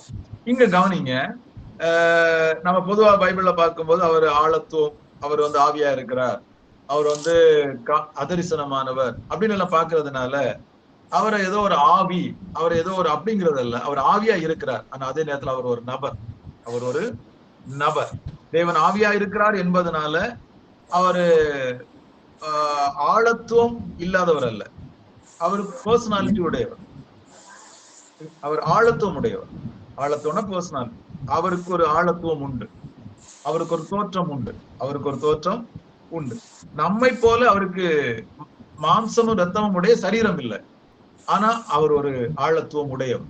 ஆழத்துவம் உடையவர். இதுல இன்னும் கொஞ்சம் கூட நான் கவனிப்பேன், சொல்லுவேன்னா, நம்முடைய தேவன் பேசுகிறார், நம்முடைய தேவன் பார்க்கிறார், கேட்கிறார், நடக்கிறார், ஆளுகை செய்கிறார், பாதுகாக்கிறார், ரட்சிக்கிறார், குணமாக்குகிறார், கொடுக்கிறார், கண்டிக்கிறார், தண்டிக்கிறார், நியாயம் செய்கிறார், நியாயம் தீர்க்கிறார். எல்லாமே தேவன் செய்கிறார். எல்லாமே தேவன் செய்கிறார். இப்ப அவர் பார்க்கிறாருன்னா, அவர் பேசுகிறாருன்னா அவருக்கு வாய் உண்டு. அவர் பார்க்கிறாருன்னா அவருக்கு கண் உண்டு. அவரு கேட்கிறாருன்னா அவருக்கு காது உண்டு. அவர் நடக்கிறாருன்னா அவருக்கு கால் உண்டு. இப்ப ஒவ்வொன்றையும் நம்ம சொல்லிட்டு போகலாம். தேவன் மனிதனை போல ஒரு நபர், ஆனால் மனிதனை போன்ற தோற்றம், அவர் மனிதனை போன்ற சரீரமும் மாம்சமும் ரத்தமும் உடைய சரீரம் அவருக்கு இல்லை. மாம்சம் ரத்தம் உடைய சரீரம் அவருக்கு இல்லை. அதே நேரத்துல அவர் ஒரு நபர். அவர் ஒரு நபர். தேவன் ஒரு ஆள். தேவன் ஒரு ஆள். ஆள் அப்படின்னு சொல்ற வார்த்தையை விட நபர்ங்கிற வார்த்தை நமக்கு புரிதலுக்காக சொல்லுகிறேன். God is a person. God is a person. person. அது ஒரு ஆவி அல்ல. அது ஒரு அக்ரிணை பொருள் அல்ல. அக்ரிணை பொருள் அல்ல. அதனாலதான் பரிசுத்த ஆவியானவரை குறித்து சொல்லும் போது கூட பரிசுத்த ஆவி என்று சொல்லுகிறதை விட பரிசுத்த ஆவியானவர் என்று சொல்வதுதான் பொருத்தமானதாக இருக்கும் என்பது நாம கவனிக்க வேண்டியது அவசியம். 5வது, தேவன் தானாகவே வியாபித்திருக்கிறார். தேவன் தாமாகவே வியாபித்திருக்கிறார். God is self-existent. God is self-existent. தேவன் தானாகவே வியாபித்திருக்கிறார். தானாகவே வியாபித்திருக்கிறார். யோவான் 5ஆம் அதிகாரம் 6வது வசனத்தை வாசிங்க. யோவான் 5:6.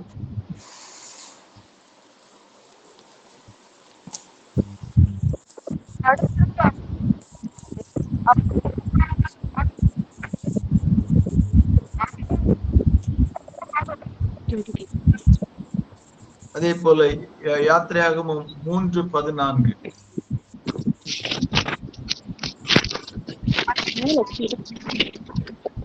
யாத்திரையாகமம் 3:14. அதற்கு தேவன், இருக்கிறவராக இருக்கிறேன் என்று மோசேயுடனே சொல்லி, இருக்கிறேன் என்பவர் என்னை உங்களிடத்துக்கு அனுப்பினார். இருக்கிறவராகவே இருக்கிறார். இருக்கிறவராகவே இருக்கிறார். தேவன் தம்மில் தாமே ஜீவன் உள்ளவர். அவர் இருக்கிறவராய் இருக்கிறார். இருக்கிறவராய் இருக்கிறார். எந்த இடத்திலும் அவர் இருக்கிறார். தாமாகவே வியாபித்திருக்கிறார். தாமாகவே வியாபித்திருக்கிறார் அப்படிங்கிறத நம்ம பார்க்க முடியும். எந்த இடத்திலும் அவர் என்ன செய்யறாருன்னா வியாபித்திருக்கிறார். தம்மில் தாமே அவர் ஜீவன் உள்ளவர். தம்மில் தாமே அவர் ஜீவன் உள்ளவர் அப்படிங்கிறத பார்க்க முடியும். தம்மில் தாமே அவர் ஜீவன் உள்ளவர். தம்மில் தாமே அவர் ஜீவன் உள்ளவர். யோவான் 5:26 நம்ம பார்க்கிறோம் இல்லையா? பிதாவானவர் தம்மில் தாமே ஜீவனுடையவராய் இருக்கிறது போல குமாரனும் தம்மில் தாமே ஜீவனுள்ளவராய் இருக்கிறார். 6வது, தேவன் நித்தியமானவர். God is eternal. God is eternal. 6வது, தேவன் நித்தியமானவர். தேவன் நித்தியமானவர். தேவனுக்கு ஆரம்பமும் இல்லை, முடிவும் இல்லை. அவர் அனாதி முதல் இருக்கிறார். அவர் அனாதி முதல் இருக்கிறார். நித்தியம் வரையிலும் அவர் நித்தியம் வரையிலும் இருக்கிறார். அவருக்கு ஆரம்பம் இல்லை, முடிவும் இல்லை. அவர்தான் ஆரம்பம், அவர்தான் முடிவு. அவருக்கு ஆரம்பமும் இல்லை, அவருக்கு முடிவும் இல்லை. ஆதியாகமம் 21:31 சொல்லுகிறது, சதா காலமும் உள்ள தேவன். அவர் யார்? சதா காலமும். சதா காலம், எல்லா காலத்திலும் அவர் இருக்கிறார். ஒரு குறிப்பிட்ட காலத்துல வந்து குறிப்பிட்ட காலத்தோடு அவருடைய கதை முடிந்து போனதல்ல. உலகத்திலே சரித்திர புருஷர்கள் எல்லாருமே ஒரு குறிப்பிட்ட காலம் வாழ்ந்து அவருடைய சரித்திரம் அதோடு முடிந்து போய்விடும். ஆனால் தேவன் நித்திய காலமா இருக்கிறார். தேவன் நித்திய காலமா இருக்கிறார். அவர் அனாதியா இருக்கிறார். அதுதான் சொல்றார், அவர் அனாதியா இருக்கிறார். அனாதியா என்றால் ஆரம்பம் இல்லாத, தொடக்கத்துல ஆரம்பம் முதலே அவர் இருக்கிறார். அவர் ஆரம்பம் முதலே இருக்கிறார். அந்த ஆரம்பம் எப்போன்னு யாருக்கும் தெரியாது. இதுவரை யாராலும் கணக்கிட முடியாது. கோடானு கோடி அப்படின்னு சொல்றாங்க. எத்தனை ஆண்டுகளோ அவர் அனாதியா இருக்கிறார். அவர் அனாதியா இருக்கிறார். நித்தியமாய் அவர் இருக்கிறார். அவர் நித்தியமானவர். God is eternal. God is eternal. அனாதியாய் என்றென்றைக்கும் அவர் இருக்கிறார். என்றென்றைக்கும் அவர் இருக்கிறவர். சரி, அப்போ இந்த இடத்துல வந்து தேவன் எப்படி இருக்கிறார், அவர் இந்த எசன்ஸ் ஆஃப் காட் அப்படிங்கிற இடத்துல ஒரு 6 விஷயத்தை நாம கற்றுக்கொண்டோம். ஒன்று ரிமைண்ட் பண்ணி பாருங்க. ஃபர்ஸ்ட், அவர் God is a spirit. நம்முடைய தேவன் ஆவியா இருக்கிறார். 2வது, அவர் அதரிசனமானவர். 3வது, தேவன் ஜீவிக்கிறார். அவர் ஜீவன் உள்ளவர். 4வது, தேவன் ஒரு ஆள், தேவன் ஒரு நபர். 5வது, தேவன் தாமாகவே வியாபித்திருக்கிறார். தேவன் தாமாகவே வியாபித்திருக்கிறார். 6வது, தேவன் நித்தியமானவர். தேவன் நித்தியமானவர். தேவன் நித்தியமானவர். சரி, அடுத்து நம்ம தேவனை குறித்து கற்றுக்கொள்கிற அடுத்த தலைப்பு என்னவென்றால், தேவனுடைய இயல்பு குணங்கள். The attributes of God. தேவனுடைய இயல்பு குணங்கள் அல்லது பண்புகள். தேவனுடைய இயல்பு குணங்கள் அல்லது பண்புகள்.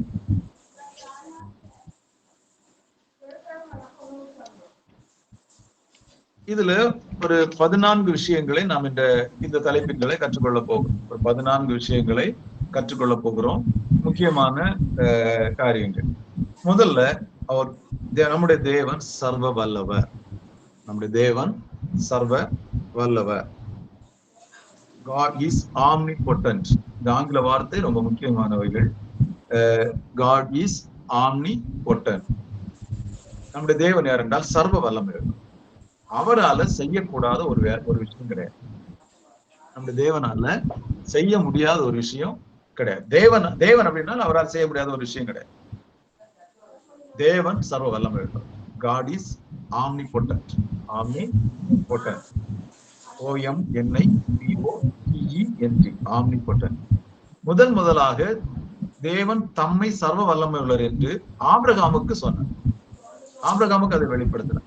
சர்வ வல்லவர் அப்படின்னா எல்லாம் செய்ய வல்லவர், அவ்வளவுதான். சர்வ வல்லவர் அப்படின்னாலே அவரால் எல்லாம் செய்ய முடியும்.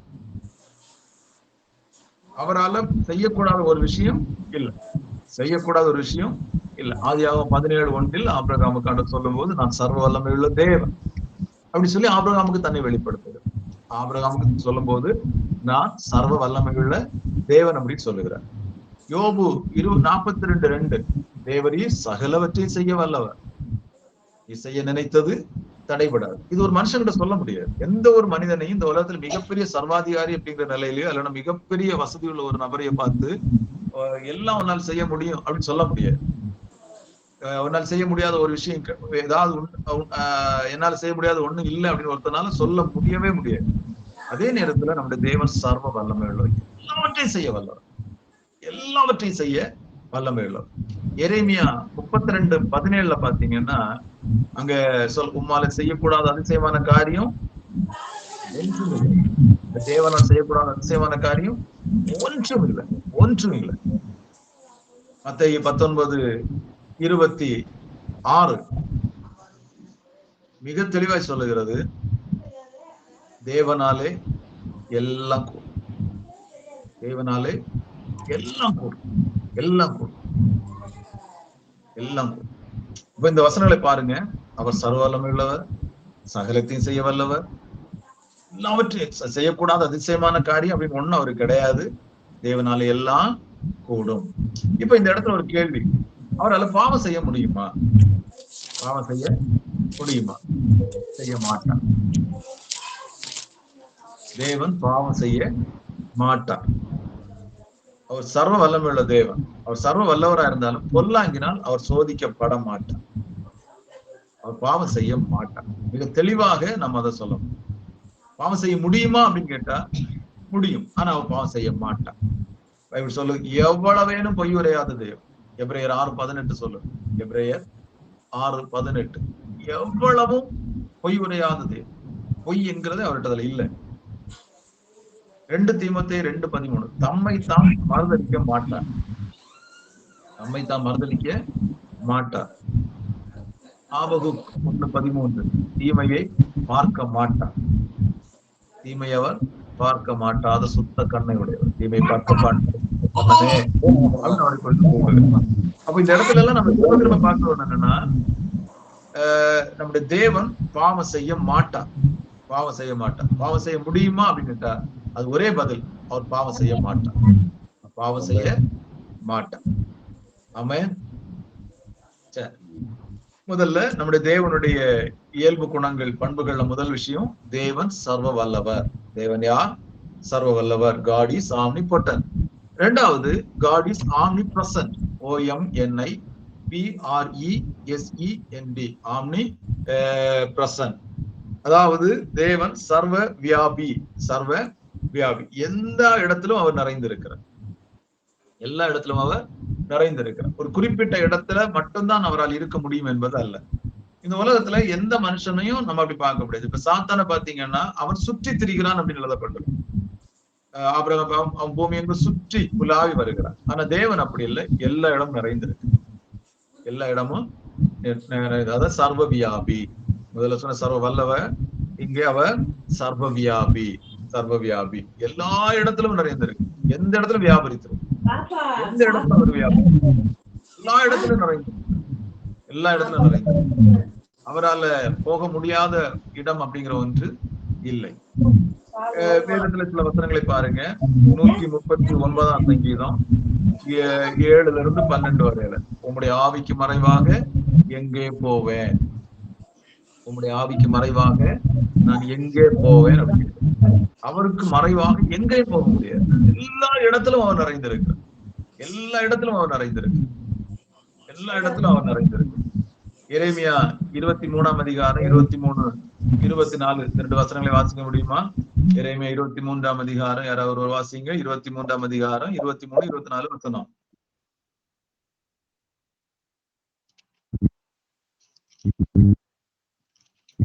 நான் சமீபத்திற்கு மாத்திரமா தேவன், தூரத்திற்கும் தேவன் அல்லவா என்று கர்த்தர் சொல்லுகிறார்.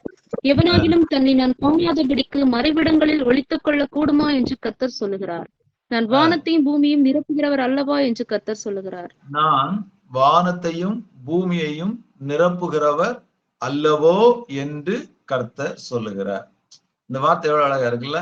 அவர் எல்லாவற்றையும் என்ன செய்யறாருன்னா நிரப்புகிறார். எல்லாவற்றையும் அவர் நிரப்புகிறார். எல்லா இடத்தையும் அவர் நிரப்புகிறார். சமீபத்திற்கு மாத்திரமா தேவன், தூரத்திற்கும் தேவன் அல்லவோ. எவனாயிலும் தன்னை நான் காணாதபடிக்கு மறைவிடங்களில் ஒழித்துக் கொள்ள கூடுமோ. அவர் எல்லா இடத்திலும் நிறைந்திருக்கிறார். அவருக்கு மறைவாக எங்கேயும் போக முடியாது. அவருக்கு மறைவாக எங்கேயும் போக முடியாது. எல்லா இடத்திலும் அவர் நிறைந்திருக்கிறார் என்பதை வேதம் நமக்கு ரொம்ப அழகாக, ரொம்ப தெளிவாக சுட்டி காட்டுகிறது. மாத்திரமல்ல, அப்போஸ்தலர் நடபடிகள் 17:27 சொல், நம்மில் ஒருவருக்கும் தூரமானவர் அல்லவே. நம்மில் ஒருவருக்கும் தூரமானவர் அல்ல. அப்படின்னா அவர் நமக்கு ரொம்ப அருகில இருக்கு, ரொம்ப அருகில் இருக்கிற, ரொம்ப பக்கத்துல இருக்கிறாரு அப்படிங்கிறது அந்த வசனம் நமக்கு ரொம்ப அழகா சுட்டி காட்டுது. அப்போ நம்முடைய தேவன் யார்? அவர் சர்வ வல்லமை உள்ள தேவன். அவருடைய குணம் என்ன? அவருடைய இயல்பு குணம் அப்படிங்கிறது அவர் சர்வ வல்லவர். அதே போல அவர் சர்வ வியாபி. சர்வ வியாபி. எல்லா இடத்திலும் அவர் நிறைந்திருக்கிறார். எல்லா இடத்திலும் அவர் நிறைந்திருக்கிறார். அவர் God is omnipresent God. அவர் காட் இஸ் ஆம்னி பிரசன்ட். எல்லா இடத்திலும் நிறைந்திருக்கிற தேவன். அடுத்தது, நம்முடைய தேவன் சர்வ ஞானி. சர்வ ஞானி, எல்லாம் அறிந்திருக்கிறவர், எல்லாவற்றையும் அறிந்திருக்கிறவர், எல்லாவற்றையும் அறிந்திருக்கிறவர். God is omniscient. OMNISCIENT.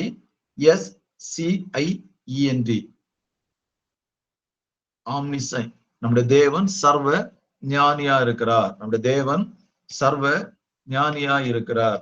ஏசாயா தீர்க்கதரிசன புஸ்தகம் 46ஆம் அதிகாரம் அதனுடைய 10வது வசனத்தை பாருங்க.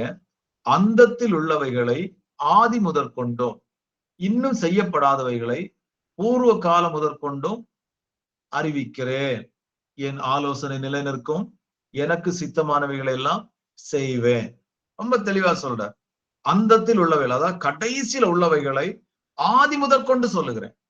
அதாவது கடைசியா சம்பவிக்க போறத ஆதியிலே அறிந்தவர், ஆதியிலே அறிந்தவர். அதே போல இன்னும் செய்யப்படாதவைகளை பூர்வ காலம் முதல் அறிவிக்கிறார். ஆரம்ப காலத்திலிருந்தே அவர் எல்லாவற்றையும் சொல்லுகிறார். ஒரு மனிதன் இந்த உலகத்தின் அத்தனை விஷயங்களையும் அவர் அறிந்திருக்கிறார். அத்தனை விஷயங்களையும் அவர் அத்தனையும் அவருடைய அறிவுக்கு, அவருடைய நாலேஜுக்கு உட்பட்டது. அவருடைய ஞானத்திற்கு, அவருடைய அறிவுக்கு உட்படாதவைகள் எவைகளும் இல்லை என்பதை வேதம் நமக்கு தெளிவாக சுட்டி காட்டுகிறது. வேதம் நமக்கு தெளிவாக சுட்டி காட்டுகிறது. எரேமியா 23ஆம் அதிகாரத்தை திருப்புங்க. எரேமியா 23ஆம் அதிகாரம் 23 25 வரையில நம்ம ஏற்கனவே வாசித்த அந்த பகுதியில 25வது வசனத்துல பாருங்க. சொப்பனம் கண்டேன் என்று என் நாமத்தை சொல்லி பொய் தீர்க்க தரிசனம் சொல்லுகிற தீர்க்கதரிசியில் உரைக்கிறதை கேட்டேன். எது வரைக்கும் இப்படி இருக்கும்? பொய் தீர்க்க சொல்லுகிற தீர்க்கதரிசி இருதயத்தில் ஏதாகிலும் உண்டா? அவர் தங்கள் இருதயத்தின் வஞ்சகத்தை தீர்க்க தரிசனமாக சொல்லுகிறவர்கள். ஒரு மனிதனுடைய இருதயத்துக்குள்ள என்ன இருக்கிறது என்பதை கூட அவர் அறிந்திருக்கிறார். ஒரு மனிதனுடைய சிந்தனையில அவன் என்ன சிந்திக்கிறான் என்பதை அவர் அறிவார். சாத்தானுக்கு அது செய்ய முடியாது. சாத்தானுக்கு அந்த அறிவை ஆண்டவர் கொடுக்கல. ஒரு என்ன சிந்திக்கிறான் என்பதை அவனுக்கு ஆண்டவர் அறியக்கூடிய அறிவை கொடுக்கல. ஆனா தேவன் ஒரு மனிதன் என்ன சிந்திக்கிறான் என்பதையும் அவர் அறிவார். அவனுடைய இருதயத்துக்குள்ள என்ன இருக்கிறது, என்ன எண்ணத்தோடு அவன் செயல்படுகிறான், பேசுகிறான், என்ன எண்ணத்தோடு அவன் செயல்படுகிறான் என்கிறதை கூட அவர் அறிந்தவர். அவர் அறிந்தவர். எபிரேயர் 4:13 அவருடைய பார்வைக்கு மறைவான சிருஷ்டி ஒன்றுமே இல்லை. அவருடைய பார்வைக்கு மறைவானது ஒண்ணும் இல்லை. அவருடைய பார்வைக்கு மறைவான அப்படிங்கிற ஒரு பக்கமே அவருக்கு இல்லை. எல்லாவற்றையும் he knows everything. அவர் எல்லாவற்றையும் அறிந்த ஆண்டவர், எல்லாவற்றையும் அறிந்த ஒரு ஆண்டவர். நம்முடைய வாழ்க்கையில அப்படிதான். நம்முடைய வாழ்க்கையில் எல்லாவற்றையும் அவர் அறிந்திருக்கிறார். நேற்று சம்பவித்தவைகள், இன்று சம்பவிக்கிறவைகள், நாளை சம்பவிக்க போறவர்கள் எல்லாம் அவருக்கு தெரியும். சாத்தானுக்கு நாளை சம்பவிக்க போறது தெரியாது. நேற்று நடந்தது தெரியும், இன்று நடக்கிறது தெரியும். இதை வைத்துக்கொண்டு நாளை இது சம்பவிக்கலாம் என்று அவனால் கஸ் பண்ண முடியுமே தவிர அவனால் நாளை என்ன நடக்கிறது என்பதை தீர்க்கமாய் உரைக்க முடியாது. உடனே கேட்கலாம், அப்ப ஜோசியக்காரர்கள் எல்லாம் பேசுகிறார்களே, எல்லாம் அவர்கள் கணிக்கிறார்கள், அவ்வளவுதான். மற்றவங்க சொல்றது எல்லாமே குறி சொல்லுகிறவர்கள், நாள் பார்க்கிறவர்கள், நேரம் பார்க்கிறவங்க எல்லாம் சொல்றது என்னன்னா அவருடைய கணிப்பு. இது இப்படி நடக்கலாம், இந்த இவனுடைய இந்த நாள்படி, இவனுடைய செயல்பாடுகளின்படி இது இப்படி இருக்கலாம், இவனுடைய பிறந்த நாள் இப்படி இருக்கிறதுனால இதை வைத்து இது சம்பவிக்கலாம் என்று சொல்வார்களே ஒழிய இதுதான் சம்பவிக்கும் என்று அவர்களால் சொல்ல முடியாது. நம்ம பார்க்கிறோம் அல்லவா, ஆட்சிகள் ஒவ்வொரு வருஷம் எலெக்ஷன் வரும்போது இவர் தான் ஆட்சிக்கு வருவார் அப்படின்னு சொல்லி உறுதியாய் சொல்லுவாங்க.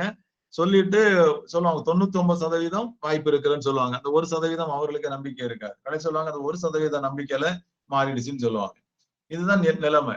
எந்த ஒரு சாத்தானின் வல்லமைக்கும் எதிர்காலத்தை முன்கூட்டி அறிவிக்கக்கூடிய உறுதியான அறிவு அவர்களுக்கு இல்லை. அவர்கள் கணிப்பார்கள், ஆனா முடியாது. தேவன் அறிந்தவர், தேவன் அறிந்தவர். சரி, நான்காவது, நம்முடைய தேவன் மாறாதவர்.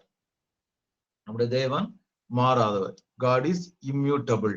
அவர் மாறாதவர், மாறாதவர். இந்த உலகத்துல எல்லாம் மாறும், எல்லாம் மாறும். நான் பார்க்கிற, நம்முடைய கண்களுக்கு முன்பாக நம்ம பார்க்கிற எல்லாம் மாறும். ஏன்னா எல்லாமே ஒன்றில் அது முன்னேறும், அடுத்த கட்டத்துக்கு முன்னேறும். இல்லைன்னா இருக்கிறது இனி தேவையில்லைன்னு சொல்லி தள்ளப்படும். இப்படி ஒரு நல்லா நடந்துட்டே தான் இருக்கும் உலகத்துல. ஆனா ஆண்டவர் மாற வேண்டிய அவசியம் இல்லை. ஏன்னா அவர் உன்னத நிலையில இருக்கிறார், அவர் ஒரு உயர்ந்த நிலையில இருக்கிறார் இல்லையா? அதனால அவருக்கு மாற வேண்டிய அவசியமே இல்லை. இனி அதை விட அடுத்த ஸ்டேஜுக்கு அவர் போக வேண்டிய அவசியம் இல்லை. இல்ல அவரை இனி வேண்டாம்னு சொல்லி தள்ளக்கூடிய நிலைமையிலும் அவர் இல்லை. எல்லாவற்றிலும் அவர் உயர்ந்த நிலையில் அவர் இருக்கிறதுனால அவர் மாற வேண்டிய அவசியம் இல்லை. அவர் மாறாதவர். யாக்கோபு 1:17 சொல்லுகிறது, அவரிடத்தில் யாதொரு மாறுதலும் யாதொரு வேற்றுமை நிழலும் இல்லை. அவருடைய யாதொரு மாறுதலும் இல்லை, யாதொரு மாறுதலும் இல்லை. மல்கியா 3:16 சொல்லுது, நான் மாறாதவர். நான், ஆண்டவர் சொன்ன, நான் மாற மாட்டேன், நான் மாறாதவர், நான் மாறாதவர். எபிரேயர் 13:8 சொல்லுது, எபிரேயர் 13:8, நேற்றும் இன்றும் என்றும் மாறாதவர். அவர் எப்போதும் மாறாதவர். நேற்றைக்கும் இன்னைக்கும் நாளைக்கும் அவர் மாறாதவர். அவர் மாறாதவர், மாறாதவர். ஐந்தாவது, நம்முடைய தேவன் பரிசுத்தர். நம்முடைய தேவன் பரிசுத்தர். God is holy, God is holy. தேவன் முற்றிலும் வித்தியாசமானவர். இந்த உலகத்துல சில தீமையான தவறான காரியங்களை செய்யாதவர்களை பரிசுத்தம் உள்ளவர்கள் அப்படின்னு சொல்லி நம்ம சொல்றோம். ஆனால் நம்முடைய தேவன் நம்முடைய சிந்தனைக்கும் மேலான பரிசுத்தம் உடையவர், நம்முடைய எண்ணத்திற்கு மேலான பரிசுத்தம் உடையவர் நம்முடைய தேவன், நம்முடைய தேவன். லேவியராகமும் 11ஆம் அதிகாரம் அதனுடைய 44, 45 வசனம் சொல்றார், நான் பரிசுத்தர், நான் பரிசுத்தர். யோசுவா 24:19 சொல்றார், அவர் பரிசுத்தமுள்ள தேவன், அவர் பரிசுத்தமுள்ள தேவன். ஏசாயா 40:25 பரிசுத்தர் சொல்லுகிறார், பரிசுத்தர் சொல்லுகிறார், பரிசுத்தர் சொல்லுகிறார். அவர் நம்முடைய தேவன் யார்? பரிசுத்தம் உள்ளவர். He is holy, he is holy. இப்போ நீங்க இந்த வசனங்கள் எல்லாம் ஏன் இவ்வளவு தூரம் மேற்கோள் காட்டி திருப்பி திருப்பி சொல்லுகிறோம்னா, நாளை நீங்க எக்ஸாமுக்கு ப்ரிப்பேர் பண்ணும்போது இந்த வசன ஆதாரங்களை கோட் பண்ணணும். அப்போதான் அதனுடைய மதிப்பெண்கள் நம்ம பெற முடியும். அதனால கண்டிப்பாக இந்த வசனங்களை நீங்க கோட் பண்ற அளவுக்கு ப்ரிப்பேர் ஆகணும். அதுக்காக தான் இவ்வளவு தூரம் வசனங்களை நான் திருப்பி திருப்பி மேற்கோள் காட்டிக்கொண்டே வருகிறேன். லேவியராகவும் 11ஆம் அதிகாரம் 44, 45 வசனங்கள்ல நான் பரிசுத்தர்னு சொல்றேன். யோசுவா 24:19 அவர் பரிசுத்தம் உள்ள தேவன். ஏசாயா 40:25 அவர் பரிசுத்தர் சொல்லுகிறார், பரிசுத்தர் அவர் தன்னை அறிமுகப்படுத்தும் போதே பரிசுத்தர் சொல்லுகிறார் அப்படின்னு சொல்றார். அப்ப அந்த அளவுக்கு அவர் யார்? இஸ் ஹோலி, அவர் பரிசுத்தம் உள்ளவர், அவர் பரிசுத்தம் உள்ளவர். அடுத்தது ஆறாவது, அவர் யார் என்றால் God is righteous, அவர் நீதி உள்ளவர், அவர் நீதி உள்ளவர். நம்முடைய கர்த்தர் நீதி உள்ளவர். 2 நாளாகமம் 12:6 கர்த்தர் நீதி உள்ளவர், கர்த்தர் நீதி உள்ளவர் அப்படின்னு சொல்லப்பட்டிருக்கு. எஸ்ரா 9:15 நீதி உள்ளவர், எஸ்ரா 9:15. சங்கீதம் 89:14 நீதியும் நியாயமும் உமது சிங்காசனத்தின் ஆதாரம், நீதியும் நியாயமும் உமது சிங்காசனத்தின் ஆதாரம் அப்படின்னு சொல்லுகிறார். ஏசாயா 45:21 அவர் நீதிபர், அவர் நீதிபர், அவர் நீதிபர். அப்போ நம்முடைய தேவன் யார்? நீதி உள்ளவர். நம்முடைய தேவன் நீதி உள்ளவர். நம்முடைய தேவன் நீதி உள்ளவர். 7வது நம்முடைய தேவன் யார்? அவர் அன்புள்ளவர். நம்முடைய தேவன் அன்புள்ளவர், அன்புள்ளவர். 1 யோவான் 4:8 எல்லாம் தெரிந்த வசனம். தேவன் அன்பாகவே இருக்கிறார். தேவன் அன்பாகவே இருக்கிறார். God is love. அன்பு தேவன் அல்ல, தேவன் அன்பா இருக்கிறார். அன்பே கடவுள் என்பது தவறு, அது தவறான போதனை, அது தவறு. அதே நேரத்துல தேவன் யாரு அப்படின்னா அவர் அன்பா இருக்கிறார். தேவனுடைய தன்மை என்ன? அவர் அன்பா இருக்கிறார். தேவன் அன்பா இருக்கிறார். இப்போ சில நேரங்களில் சிலர் கேட்பாங்க, தேவன் ரொம்ப அன்புள்ளவரா இருந்தா ஏன் தண்டிக்கிறார், ஏன் நரகத்துக்கு அனுப்புகிறார் அப்படிங்கிற சில கேள்விகள். சிலர் அவர் ரொம்ப அன்புள்ளவர் தானே, அப்ப ஏன் அவர்களுக்கு நரகத்தை அனுப்புகிறார்? நரகத்துக்கு அனுப்புறதுனால அவர் அன்பில்லாதவர் என்பதனால அல்ல, அவர் நீதி உள்ளவர் என்பதனால் நரகத்துக்கு அனுப்புகிறார், அவ்வளவுதான். அவர் அன்புள்ளவர், அதே நேரத்தில் அவர் யாரு? நீதி உள்ளவர். அவர் நீதி உள்ளவர். அவரை ஏற்றுக்கொள்ளுகிறவர் பரலோகம் போகலாம், ஏற்றுக்கொள்ளாதவங்க நரகம் போகலாம். அது அவங்க செலக்ட் பண்ண வேண்டியதா இருக்கிறது. நான் பரலோகத்துக்கு போகணுமா, நான் நரகத்துக்கு போகணுமாங்கிறது தேவன் முடிவு செய்வதல்ல, அதை நான் தான் முடிவு செய்யணும். ஒரு மனிதன் தான் நித்தியத்திலே பரலோகத்து பிரவேசிக்க வேண்டுமா இல்ல நரகத்து பிரவேசிக்க வேண்டுமா என்பதை உறுதிப்படுத்த வேண்டியது, அதை கன்ஃபார்ம் பண்ண வேண்டியது அவன் தனிநபர் தானே ஒழிய தேவன் அல்ல. தேவன் அல்ல அப்படிங்கிறது நீங்க கவனிக்க முடியும். தேவன் நினைச்சா எல்லாம் செய்ய முடியும். ஆனா அவர் அன்பு நிமித்தம் பொறுமையா இருக்கிறார். அவர் எப்போதும் அவர் நீதியை காண்பிக்கிறது இல்லை, இருந்தாலும் தம்முடைய பொறுமையை அவர் காண்பிக்கிற காரணம் நம்ம நேசிக்கிறது. அவருடைய அன்பினுடைய உச்சம் எப்படின்னு பாருங்க. தேவன் தம்முடைய ஒரே பேரான குமாரனை விசுவாசிக்கிறவனோ அவன் கெட்டு போகாமல் நித்திய ஜீவனை அடையும்படிக்கு அவரை தந்தருளி இவ்வளவாய் உலகத்தில் அன்பு கூர்ந்தார். எவ்வளவு அன்புள்ளவர் இல்லையா? நான் கெட்டு போகக்கூடாது என்பதற்காக, இந்த வார்த்தையை கேட்கிற நாம ஒருத்தவங்க கூட கெட்டு போகக்கூடாது என்பதற்காக அவர் தம்முடைய ஒரே பேரான குமாரனை தந்தார். ஒரே பேரான குமாரனை தந்தார். அந்த அளவுக்கு அவர் அன்புள்ளவர், அந்த அளவுக்கு அவர் அன்புள்ளவர். அதே நேரத்தில் அவர் ஏன் நரகத்துக்கு அனுப்புகிறாருன்னா அது தேவனுடைய நீதி. அவர் நீதி உள்ள தேவன் அல்லவா? அவர் தம்முடைய நீதி அங்கே நிறைவேற்று. இது நம்ம 7 காரியத்தை பார்த்தோம். திரும்ப ஒரு விஷயம், இந்த 7ஐயும் ஒரு ரிமைண்ட் பண்றேன். ஒண்ணு, நம்முடைய தேவன் சர்வ வல்லவர். 2வது சர்வ வியாபி. 3வது சர்வ ஞானி. 4வது நம்முடைய தேவன் மாறாதவர். 5வது தேவன் பரிசுத்தர். 6வது தேவன் நீதி உள்ளவர். 7வது தேவன் அன்புள்ளவர். தேவன் அன்புள்ளவர். சரி, இப்ப 8வது தேவன் யார் என்றால் God is merciful. தேவன் இரக்கம் உள்ளவர். தேவன் யார்? இரக்கம் உள்ளவர். எந்த அளவுக்கு அவர் இரக்கம் உள்ளவர்னா எபேசியர் 2:4 சொல்லு, இரக்கத்தில் ஐஸ்வர்யம் உள்ளவர். அவர் யார்? இரக்கத்தில் ஐஸ்வர்யம் உள்ளவர். யாக்கோபு 5:11 சொல்லுது, மிகுந்த உருக்கமும் இரக்கம் உள்ளவர். மிகுந்த உருக்கமும் இரக்கமும் உள்ளவர். நம்முடைய தேவன் யார்? மிகுந்த உருக்கமும் இரக்கம் உள்ளவர். நம்முடைய தேவன் அவர் இரக்கமுள்ள ஆண்டவர். அவருடைய இரக்கம் என்பது நம்மை வாழ வைத்திருக்கிறது. நம்மை இன்னைக்கு நம்ம தைரியமா சொல்ல முடியும், நான் என்னை வாழ்ந்து கொண்டிருக்கிறேன்னா அவர் என் மேல் வைத்த இரக்கம். 9வது தேவன் கிருபை உள்ளவர். God is gracious. நம்முடைய தேவன் யார்? இரக்கம் உள்ளவர்.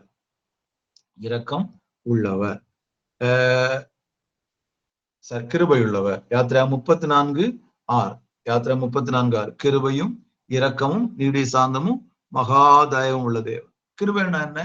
தகுதியற்ற ஒருவருக்கு தேவனால் அருளப்படுகிற அளவற்ற ஈவு அல்லது நன்மை அல்லது பட்சம், இவைகளுக்கு தான் கிருபை என்று பெயர். தகுதியற்ற ஒருவன், அவனுக்கு கொடுக்கப்படுகிற அளவற்ற ஈவு, அளவற்ற அன்பு, அளவற்ற நன்மை, அளவற்ற பட்சம், இதுக்கு பேர் தான் என்னன்னா கிருபை.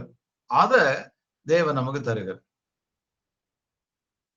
நாம் இன்றைக்கு ரட்சிக்கப்பட்டிருக்கிறோம் அல்லது நாம் இன்னைக்கு தேவனுடைய பிள்ளையா இருக்கிறோம் என்பது நம்முடைய நீதியினாலோ தகுதியினாலோ நமக்கு கிடைத்ததல்ல. அவருடைய கிருபையினால் நமக்கு எல்லாவற்றையும் தந்திருக்கிறார். அவருடைய கிருபையினால் அவர் நமக்கு எல்லாவற்றையும் தந்திருக்கிறார் என்பதை நாம் மறக்கக்கூடாது. சங்கீதம் 103 சங்கீதம் 4, 8, 11, 17. 103 சங்கீதம் 4, 8, 11, 17. 11, 17. 10வது தேவன் யாருன்னா தயவு உள்ளவர். God is gentle. நம்முடைய தேவன் யார்? தயவு உள்ளவர். தயை அப்படின்னா நன்மை செய்வதற்கு மனிதன் கொண்டிருக்கிற ஆசையே தயை அப்படின்னு நமக்கு பைபிள் கற்றுக் கொடுக்கிறது. அப்போ நம்முடைய தேவன் நன்மை செய்ய ஆசை உள்ளவர் அல்ல ஜென்டில். அவர் யாரு? ஒரு ஜென்டில். 145 சங்கீதம் 9வது வசனம், எல்லார் மேலும் தயவு உள்ளவர். ரோமர் 2:4 தேவ தயவு நெறி, தேவ தயவு அப்படிங்கிறத வார்த்தை. நம்முடைய தேவன் யார்? தயவு உள்ளவர். நம்முடைய தேவன் தயவுள்ளவர். தயவுள்ளவர். அவர் யாவருக்கும் நன்மை செய்ய விரும்புகிறவர். யாவருக்கும் நன்மை செய்ய விரும்புகிற ஒரு தேவன் என்பதை நம்ம கவனத்தில் கொள்ளணும். 11வது நம்முடைய தேவன் யார் என்றால் அவர் உண்மை உள்ளவர். God is faithful. God is faithful. நம்முடைய தேவன் உண்மை உள்ளவர். நம்முடைய தேவன் உண்மை உள்ளவர். 1 யோவான் 17:3 ஒன்றான மெய் தேவன், ஒன்றான உண்மையுள்ள தேவன், ஒன்றான உண்மையுள்ள தேவன். 1 தெசலோனிக்கேயர் 5:24 உன்னை அழைக்கிறவர் உண்மை உள்ளவர், உன்னை அழைக்கிறவர் உண்மை உள்ளவர். 1 யோவான் 1:19 உண்மை உள்ளவர், ஒரு மன்னிக்க உண்மை உள்ளவர். நம்முடைய ஆண்டவர் உண்மை உள்ளவர். வாக்கு தத்துவத்தில் அவர் உண்மை உள்ளவர். அவர் உண்மை உள்ளவர். எவ்வளவேனும் பொய் உரையாத தேவன், எவ்வளவேனும் பொய் உரையாத தேவன், பொய் உரையாத தேவன், உண்மையை மாத்திரம் உண்மையா இருக்கிறவர், உண்மையுள்ள ஆண்டவர், உண்மையுள்ள ஆண்டவர். ஆமென். அதை சொல்லும் போது அவ்வளவு சந்தோஷம். அவர் God is faithful. Our God is faithful. அடுத்தது 12வது God gives. தேவன் கொடுக்கிறவர். தேவன் யார்? கொடுக்கிறவர். கொடுக்கிறவர். நம்முடைய தேவன் கொடுக்கிறவர். கிவர். அவர் கொடுக்கிறவர். கொடுக்கிறவர். எதையெல்லாம் கொடுக்கிறார் அப்படின்னு நீங்க பைபிள்ல பாத்தீங்கன்னா நிறைய விஷயங்களை நம்ம பார்க்க முடியும். ஒரு தேவன் எதை கொடுக்கிறார் அப்படின்னு ஒரு 13 விஷயத்த வேகமா நான் உங்களுக்கு மேற்கோள் காட்டுறேன். 1 2 தீமோத்தேயு 3:16 வேத வாக்கியங்களை கொடுத்தார். வேத வாக்கியங்களை கொடுத்தார். 1 யோவான் 3:16 1 யோவான் 3:16 அவரது ஒரே பேரான குமாரனை கொடுத்தார். அதாவது இயேசு கிறிஸ்துவை நமக்காக கொடுத்தார். லூக்கா 11:13 பரிசுத்தாவியை கொடுத்தார். பரிசுத்தாவியை கொடுத்தார். 2 தீமோத்தேயு 2:25 2 தீமோத்தேயு 2:25 மனம் திரும்புதலை கொடுத்தார். மனம் திரும்புதலை கொடுத்தார். 1 யோவான் 5:11 1 யோவான் 5:11 நித்திய ஜீவனை கொடுத்தார். நித்திய ஜீவனை கொடுத்தார். 1 பேதுரு 5:5 கிருபையை கொடுத்தார். 1 பேதுரு 5:5 தாழ்மையுள்ளவர்களுக்கோ கிருபையை கிருபையை தந்தார். கிருபையை தந்தார். மத்தேயு 11:28 இளைப்பாறுதலை தந்தார். இளைப்பாறுதலை தந்தார். யாக்கோபு 1:5 ஞானத்தை தந்தார். ஞானத்தை கொடுக்கிறார். ஞானத்தில் குறைவுள்ளவன் அவரை கேட்கும் போது ஞானத்தை கொடுக்கிறார். 1 கொரிந்தியர் 15:57 ஜெயத்தை கொடுக்கிறார். ஜெயத்தை கொடுக்கிறார். நம்முடைய கர்த்தராகிய இயேசு கிறிஸ்துவினாலே நமக்கு ஜெயம் கொடுக்கிற தேவனுக்கு ஸ்தோத்திரம். அவர் நமக்கு ஜெயம் கொடுக்கிறார். அடுத்தது எபேசியர் 3:7 1 பேதுரு 4:11 பலன் கொடுக்கிறார். கர்த்தருக்காக செயல்படுவதற்கு நமக்கு வேண்டிய பலனை அவர் தருகிறார். வேண்டிய பலனை அவர் தருகிறார். அடுத்தது 136 சங்கீதம் 25வது வசனம் ஆகாரம் கொடுக்கிறார். தேவனால் படைக்கப்பட்ட எல்லாவற்றுக்கும் ஆகாரம் கொடுக்கிறார். சமுத்திரத்தில் இருக்கக்கூடிய திமிங்கிலம் முதலானவைகளுக்கு அவர் ஆகாரத்தை கொடுக்கிறார். ஆகாயத்துல பறக்கிற காகத்துக்கு அவர் ஆகாரத்தை கொடுக்கிறார். மனிதர்களை நமக்கு அவர் ஆகாரத்தை தருகிறார். இந்த உலகத்தில் அவரால் படைக்கப்பட்ட எல்லாவற்றுக்கும் அவர் ஆகாரம் கொடுக்கிறார். அவர் ஆகாரம் கொடுக்கிற தேவனாய் இருக்கிறார். சரி, அடுத்தது உபாகமம் 8:18 ஐஸ்வர்யத்தை சம்பாதிப்பதற்குரிய பலன், அதாவது உழைப்பதற்குரிய பலனை தருகிறார். உழைப்பதற்குரிய பலனை தருகிறார். அடுத்து தானியேல் 2:37 4:7-25 இங்கெல்லாம் பாத்தீங்கன்னா நாட்டை ஆளக்கூடிய பலனை தருகிறார். ஒரு தேசத்தை ஆளக்கூடிய பலனை தருகிறார். அப்படியானால் நம்முடைய தேவன் யார்? கொடுக்கிறவர். தேவன் கொடுக்கிறவர். எல்லாவற்றையும் கொடுக்கிறார். எது வேண்டும், எது தேவையோ அது எல்லாவற்றையும் கொடுக்கிற ஒரு உண்மையுள்ள தேவன் நம்முடைய தேவனாய் இருக்கிறார். அடுத்தது 13ஆவதாக நம்முடைய தேவன் யார் என்றால் சத்தியம் உள்ளவர். நம்முடைய தேவன் சத்தியம் உள்ளவர்.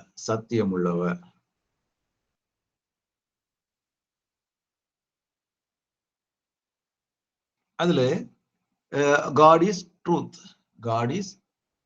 தேவன் சத்தியம் உள்ளவர், அதாவது தேவன் உண்மை உள்ளவர். அது இங்க கொஞ்சம் சத்தியம் என்கிற வார்த்தை ரொம்ப முக்கியமானது. தேவன் உண்மை உள்ளவர், காட் இஸ் ஃபெய்த்ஃபுல். இங்க தேவன் சத்தியம் உள்ளவர், காட் இஸ் ட்ரூத். ஏசுவா நானே சத்தியம் அப்படின்னா யோவான் 14:6 நானே சத்தியம். ரோமர் 3:4 தேவன் சத்தியபரர். யாத்திரை 34:6 சொல்லுகிறார் மகாதயையும் சத்தியமும் உள்ள தேவன். வெளிப்படுத்தல் 19:1 அவருடைய நியாய தீர்ப்பு சத்தியம் உள்ளது. வெளிப்படுத்தல் 3:7 அவர் பரிசுத்தம் உள்ளவரும் சத்தியம் உள்ளவர். அவர் சத்தியம் உள்ளவர். சத்தியம் அப்படிங்கிறது வேதத்திலே சொல்லும் போது நானே வழியும் சத்தியம் ஜீவனுமா இருக்கிறேன்னு சொன்னார். உடைய வசனமே சத்தியம், உடைய வசனம் சத்தியமா இருக்கிறது. அவர் சத்தியம் உள்ளவராய் இருக்கிறார். 14ஆவது தேவன் யார் என்றால் பட்சபாதம் இல்லாதவர். No partiality with God. தேவனிடத்துல என்ன கிடையாது? பட்சபாதம் கிடையாது.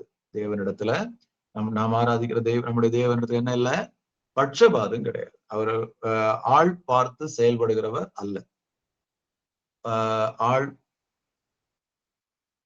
ஆள் பார்த்து செயல்படுகிற தேவன் நம்முடைய தேவன் அல்ல.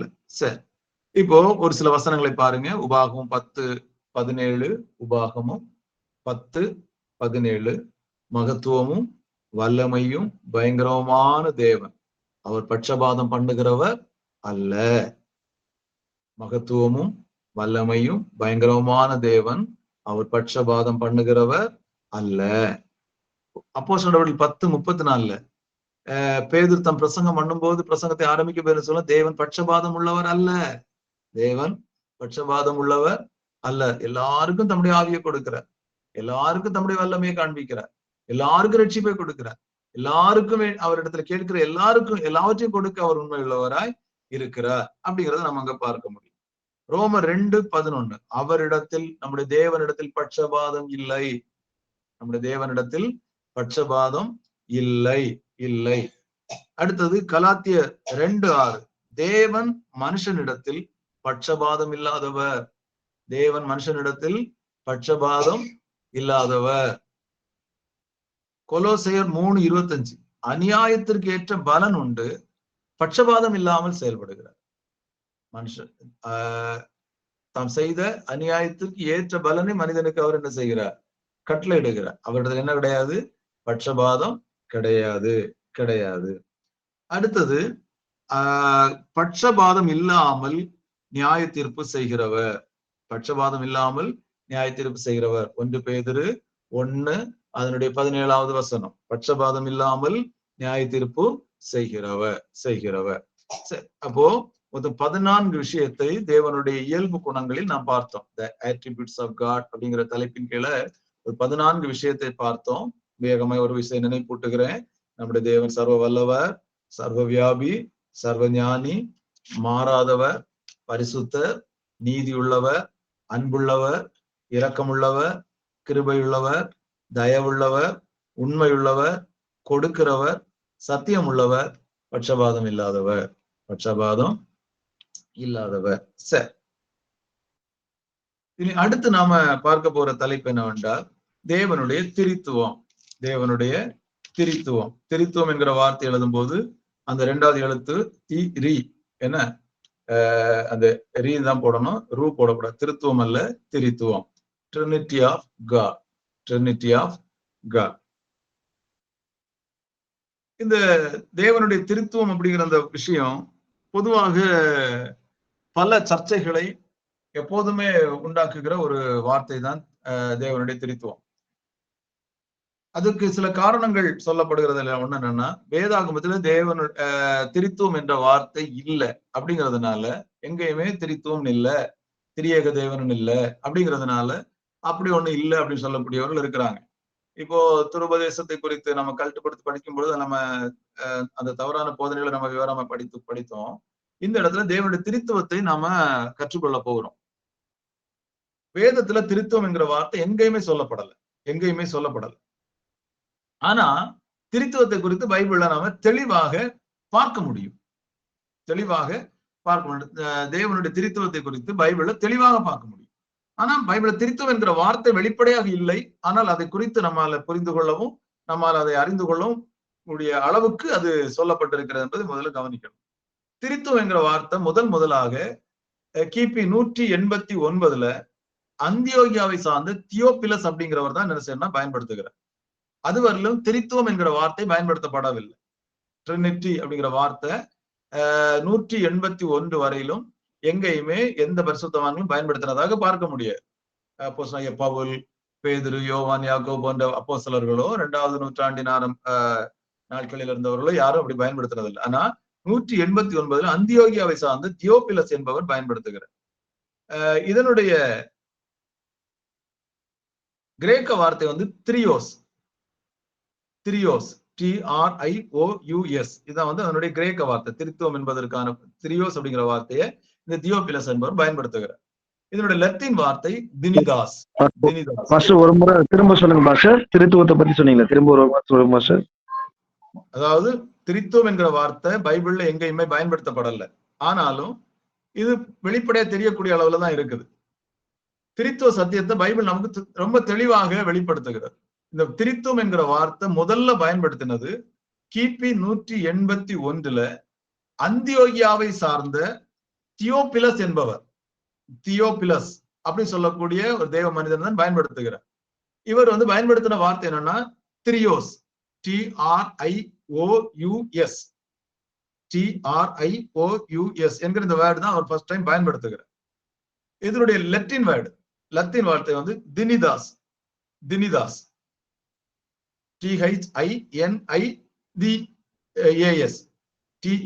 தினிதாஸ். இந்த வார்த்தை தான் லத்தீன் மொழியில பயன்படுத்தப்படுகிறது. அதற்கப்புறம் சபை பிதாக்களில் ஒருவராக இருக்கக்கூடிய தெர்துல்லியன் என்பவர் 220 இந்த வார்த்தையை பயன்படுத்துகிறார். 220 தெர்துல்லியன் என்கிற சபை பிதா இந்த வார்த்தையை பயன்படுத்துகிறார். அதிலிருந்து சபையிலே இந்த வார்த்தை தொடர்ச்சியாக என்ன செய்யப்படுகிறது என்றால் சபை பிதாக்களால் பயன்படுத்தப்பட்டு கொண்டே வருகிறது. இதுல தேவன் ஆவியா இருக்கிறார். அதே நேரத்தில் அவர் ஆழத்துவம் உடையவர் அப்படிங்கறத நம்ம முதல்ல பார்த்தோம். தேவன் யார் என்றால் அவர் ஒரு நபர், ஹி இஸ் எ பர்சன் அப்படின்னு பார்த்தோம். இதுல 3 ஆழத்துவங்கள் அடங்கி இருக்கிறது. இந்த தேவன் அப்படிங்கிற அந்த வார்த்தைக்குள்ள 3 ஆழத்துவங்கள் அடங்கி இருக்கிறது. ஒன்று பிதாவாகிய தேவன்,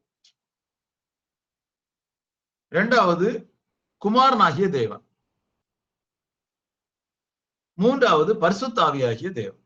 ஒன்று பிதாவாகிய தேவன், 2வது குமாரனாகிய தேவன், 3வது பரிசுத்த ஆவியாகிய தேவன். ஆகிய இவங்க 3 பேரும் 3 தேவர்கள் அல்ல, மூவரும் ஒன்றா இருக்கிறார்கள்.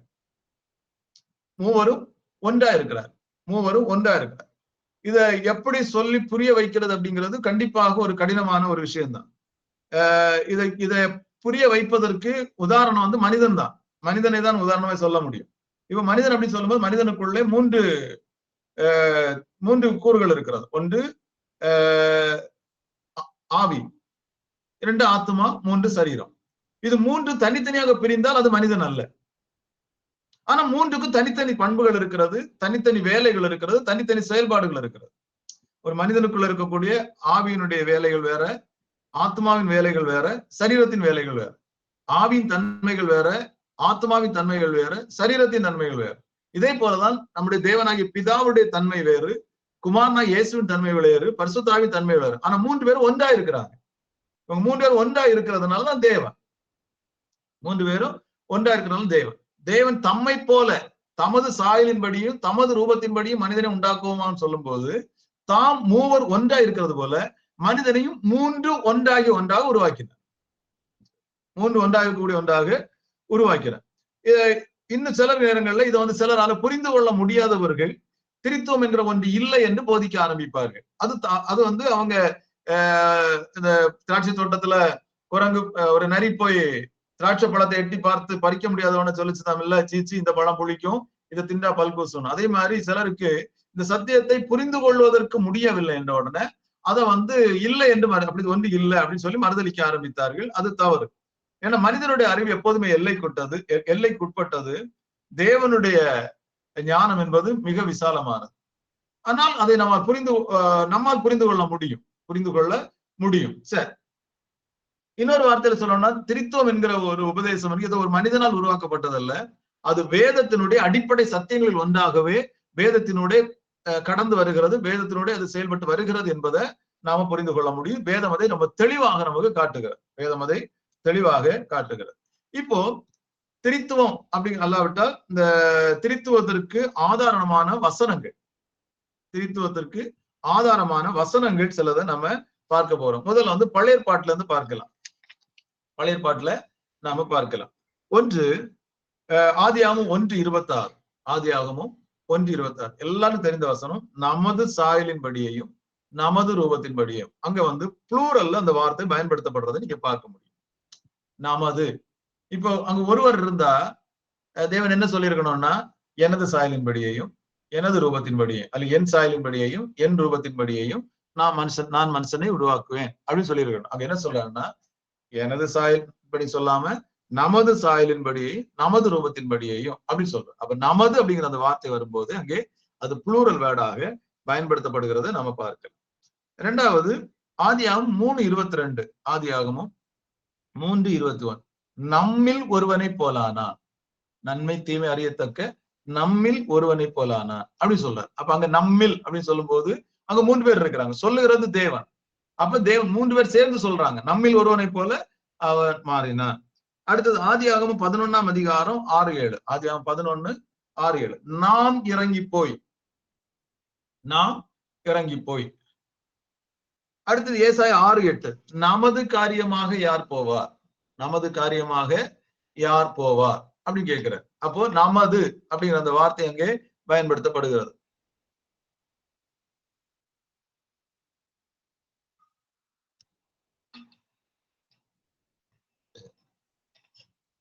அடுத்தது பழைய ஏற்பாட்டுல இந்த இடத்துல எல்லாம் நம்ம பார்க்கும்போது தேவன் பன்மை பெயர்ல அழைக்கிறதை பார்க்கலாம். நாம், நமது அப்படிங்கிற வார்த்தை. அடுத்தது தேவனுக்கு எபிரேய மொழியில எலோஹிம் என்கிற வார்த்தை பயன்படுத்தப்படுகிறது. எலோஹிம், ELOHIM, ELOHIM என்கிற வார்த்தை பயன்படுத்தப்படுகிறது. இந்த எலோஹிம் என்கிற வார்த்தை வந்து பன்மை. ஏல் அப்படிங்கிற வார்த்தை அதனுடைய ஒருமை வார்த்தை. ஒருமை சிங்குலர் வேர்டு வந்து ஏல். அதே அது பன்மை வார்த்தை தான் எலோஹிம். ஒண்ணு யோசித்து பாருங்க, ஏல் அப்படிங்கிற வார்த்தை அங்க பயன்படுத்தப்படாம எலோஹிம் என்கிற வார்த்தை பயன்படுத்தப்படுகிறது. அதுல இன்னொரு ஆச்சரியம் என்னன்னா, ஆதியாகமம் 1ஆம் அதிகாரம் 1வது வசனத்தை பாத்தீங்கன்னா அங்க எலோஹிம் என்கிற வார்த்தை தான் எபிரேய மொழியில பயன்படுத்தப்படுகிறது. எலோஹிம். அதுல ஆரம்பிக்கும் போது தேவன் எலோஹிம் தொடங்கிட்டு முடிக்கும் போது சிருஷ்டித்தார சிங்குலர்ல முடியும். எபிரேய மொழியிலுமே பன்மை வார்த்தையை தொடங்கினா முடிக்கும் போது சிருஷ்டித்தார்கள் முடிக்கணும், ஆனா சிருஷ்டித்தார் முடியும். அப்ப அதுவே ஒன்றை சுட்டி காட்டுறது. 3 பேர் ஒன்றா இருக்கிறார்கள். மூன்று தெய்வங்கள் அல்ல, மூன்றும் ஒன்றா இருக்கிற தெய்வம். அதனாலதான் ஏக தெய்வம், மூவர் ஒன்றா இருக்கிறார்கள் அப்படின்னு நாம சொல்லுகிறதுக்கு காரணம். அடுத்தது இன்னொரு கொஞ்சம் நம்ம ஆழமா கவனிச்சோம்னா, பழைய ஏற்பாட்டுல கர்த்தருடைய தூதனானவர் என்கிற வார்த்தை பல இடங்கள்ல பழைய ஏற்பாட்டுல வரும். இது வந்து திரித்துவத்தில் ஒருவராக இருக்கிற இயேசு கிறிஸ்துவை காட்டும். எங்க எல்லாம் கர்த்தருடைய தூதனானவர் என்கிற வார்த்தை வருகிறதோ, தூதனானவர் அல்லது தூதன் எழுதப்பட்டிருந்தனா அது தூதனை குறிக்கும். தூதனானவர் அப்படிங்கிற வார்த்தை குறிக்கப்பட்டா அந்த இடத்துல வருகிறது யாருன்னா இயேசு கிறிஸ்து. அங்க வருகிறது இயேசு கிறிஸ்து. ஆதியாகமம் 16ஆம் அதிகாரம், 22ஆம் அதிகாரம், யாத்திராகமம் 3ஆம் அதிகாரம், இதெல்லாம் நம்ம பார்க்கலாம். கர்த்தருடைய தூதனானவர், தேவ தூதனானவர். இன்னும் நிறைய இடங்களை நீங்க பைபிள்ல பார்க்கலாம். நீங்க அதை தேடி கண்டுபிடிச்சு பாருங்க. கர்த்தருடைய தூதனானவர் வருகிற இடத்துல எல்லாம் அதுல இன்னும் கொஞ்சம் மேல போய் பாத்தீங்கன்னா தேவ தூதர்கள் ஆராதனை ஏற்றுக்கொள்ள மாட்டாங்க. தேவ தூதன் ஆராதனை ஏற்றுக்கொள்ள மாட்டாங்க. ஆனா தேவ கர்த்தருடைய தூதனாரும் வர இடத்துல பாத்தீங்கன்னா அவர்கள் அவரை பணிந்து கொண்டார்கள். அதனால ஆராதனை அவர் ஏற்றுக்கொண்டார் அப்படிங்கிறத பார்க்க முடியும். அப்ப ஆராதனை கொண்டார் என்றால் அவர் கண்டிப்பா யாரா தான் இருக்க முடியும்னா இயேசுவாகத்தான் இருக்க முடியும் என்கிறதை தெளிவா நம்ம அங்க புரிந்து கொள்ள முடியும். அப்போ பழைய ஏற்பாட்டிலேயே இயேசு கிறிஸ்துடைய செயல்பாட்டை பார்க்க முடியும். அதே போல பரிசுத்த ஆவியானுடைய செயல்பாட்டை பார்க்க முடியும். பிதாவாகி தேவனுடைய செயல்பாட்டையும் பார்க்க முடியும். தனித்தனியா பிரித்து பார்க்க முடியும். அதே நேரத்துல தனித்தனியா எழுதப்பட்டிருக்கும் போது என்ன சொல்லுவாங்கன்னா அது மூன்றும் ஒரே நபர் தான் தனித்தனியா எழுதப்பட்டிருக்கு அப்படின்னு சொல்லுவாங்க. ஆனா சில இடங்களை பார்த்தா 3 பேர் சேர்ந்து செயல்பட்ட விஷயங்களை பார்க்கிறோம். அதனாலதான் இந்த இடத்த நம்ம தெளிவுபடுத்தி சொல்லுகிறோம். இப்போ நாம் இறங்கி போய் நாம் நமது சாயலின்படி இப்படின்னெல்லாம் சொல்லும் போது அங்க தெளிவா ஒன்ன சொல்ல முடியும். தேவன் அவர் 3 பேரா இருக்கிறாங்க. 3 நபர்களா இருந்து ஒன்றாய் செயல்படுகிறார். 3 நபர் ஒன்றாய் செயல்படுகிறார். அதே போல புதிய ஏற்பாட்டுல திரித்துவத்திற்கு ஆதாரமான சில வசனங்கள் இருக்கிறது. புதிய ஏற்பாட்டுல திரித்துவத்துக்கு ஆதாரமான சில வசனங்கள் இருக்கிறது. அதை நாம பார்த்து விட்டு இன்றைய வகுப்பை நாம் நிறைவு செய்வதாக இருக்கும். புதிய ஏற்பாட்டுல திருத்துவத்துக்கு ஆதாரமான வசனம் என்ன அப்படின்னு பார்த்தா, முதல்ல மத்தேயு 3ஆம் அதிகாரம் 16, 17 வசனத்துல இயேசு கிறிஸ்து ஞானஸ்நானம் பெற்ற காட்சி. அங்க இயேசு அவரு திரித்துவத்தின் நடுநாயகனாகிய இயேசு இங்க நிற்கிறார்.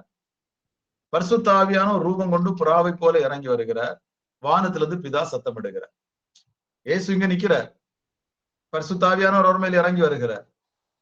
பிதாவாகிய தேவன் பரலோகத்தில் இவர் என்னுடைய நேசகுமாரன், இவர்கள் பிரியமா இருக்கிறேன் என்று சத்தம் கொடுக்கிறார். அப்ப 3 பேரும் ஒன்றாக அங்கே செயல்படுகிறத பார்க்க முடியும். 3 பேரும் ஒன்றாக செயல்படுகிறத பார்க்க முடியும். அடுத்தது யோவான் 14ஆம் அதிகாரத்தை எடுத்துக்கொள்ளுங்க. இந்த வசனம் ரொம்ப அருமையான ஒரு வசனம், ஒரு வேத பகுதி. யோவான் 14ஆம் அதிகாரம் அதனுடைய 16, 17 வசனம். யோவான் 14ஆம் அதிகாரம் 16, 17 வசனங்களை பாருங்க.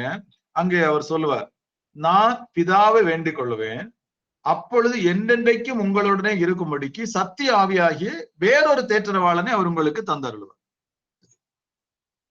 இங்க தேற்றரவாளன் சொல்றது பரிசுத்த ஆவியானவரை தெரியுமில்ல.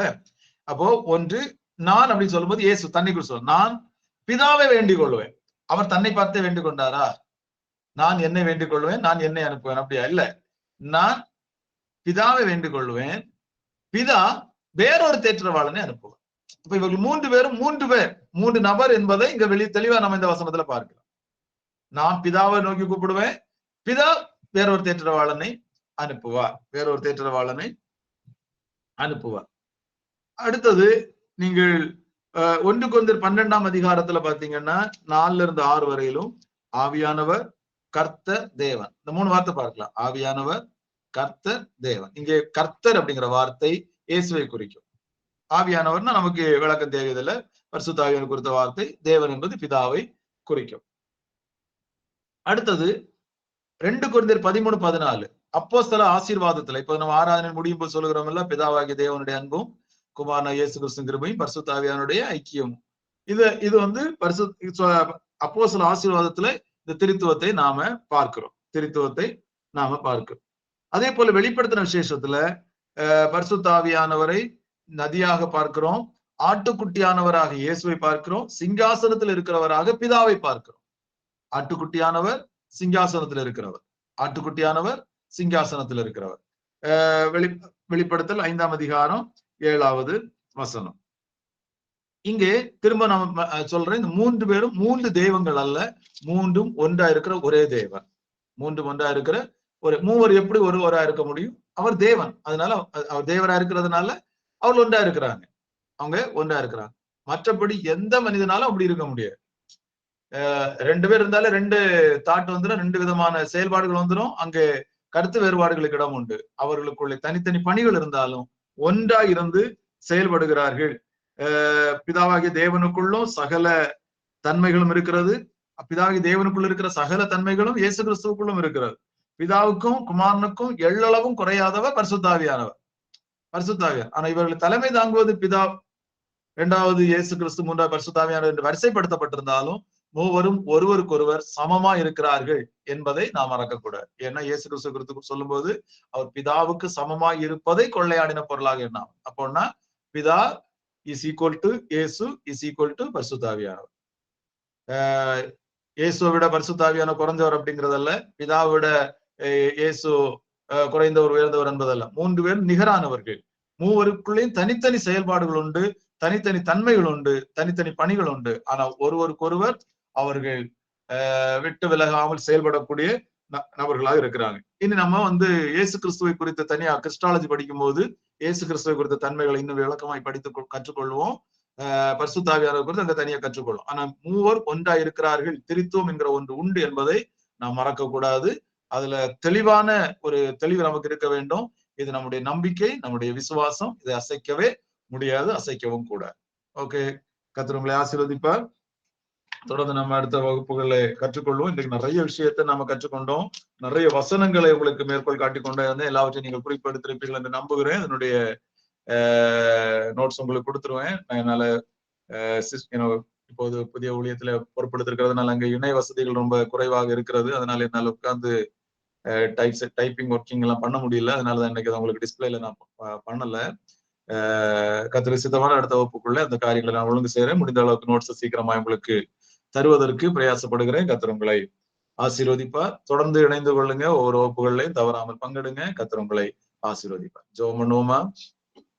நல்ல ஆண்டு வீடியோ ரெக்கார்டிங் பண்ணது போடுவீங்களா பாஷா? அது போடுவாங்க. சரி, தேங்க்யூ பாஷா. ஓகே.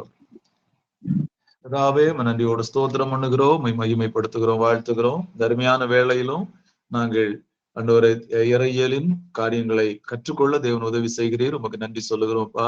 கற்றுக்கொண்ட இந்த பாடங்கள் உங்களுடைய பிள்ளைகளுக்கு ஆசீர்வாதமாய் இருக்க தேவன் கிருபை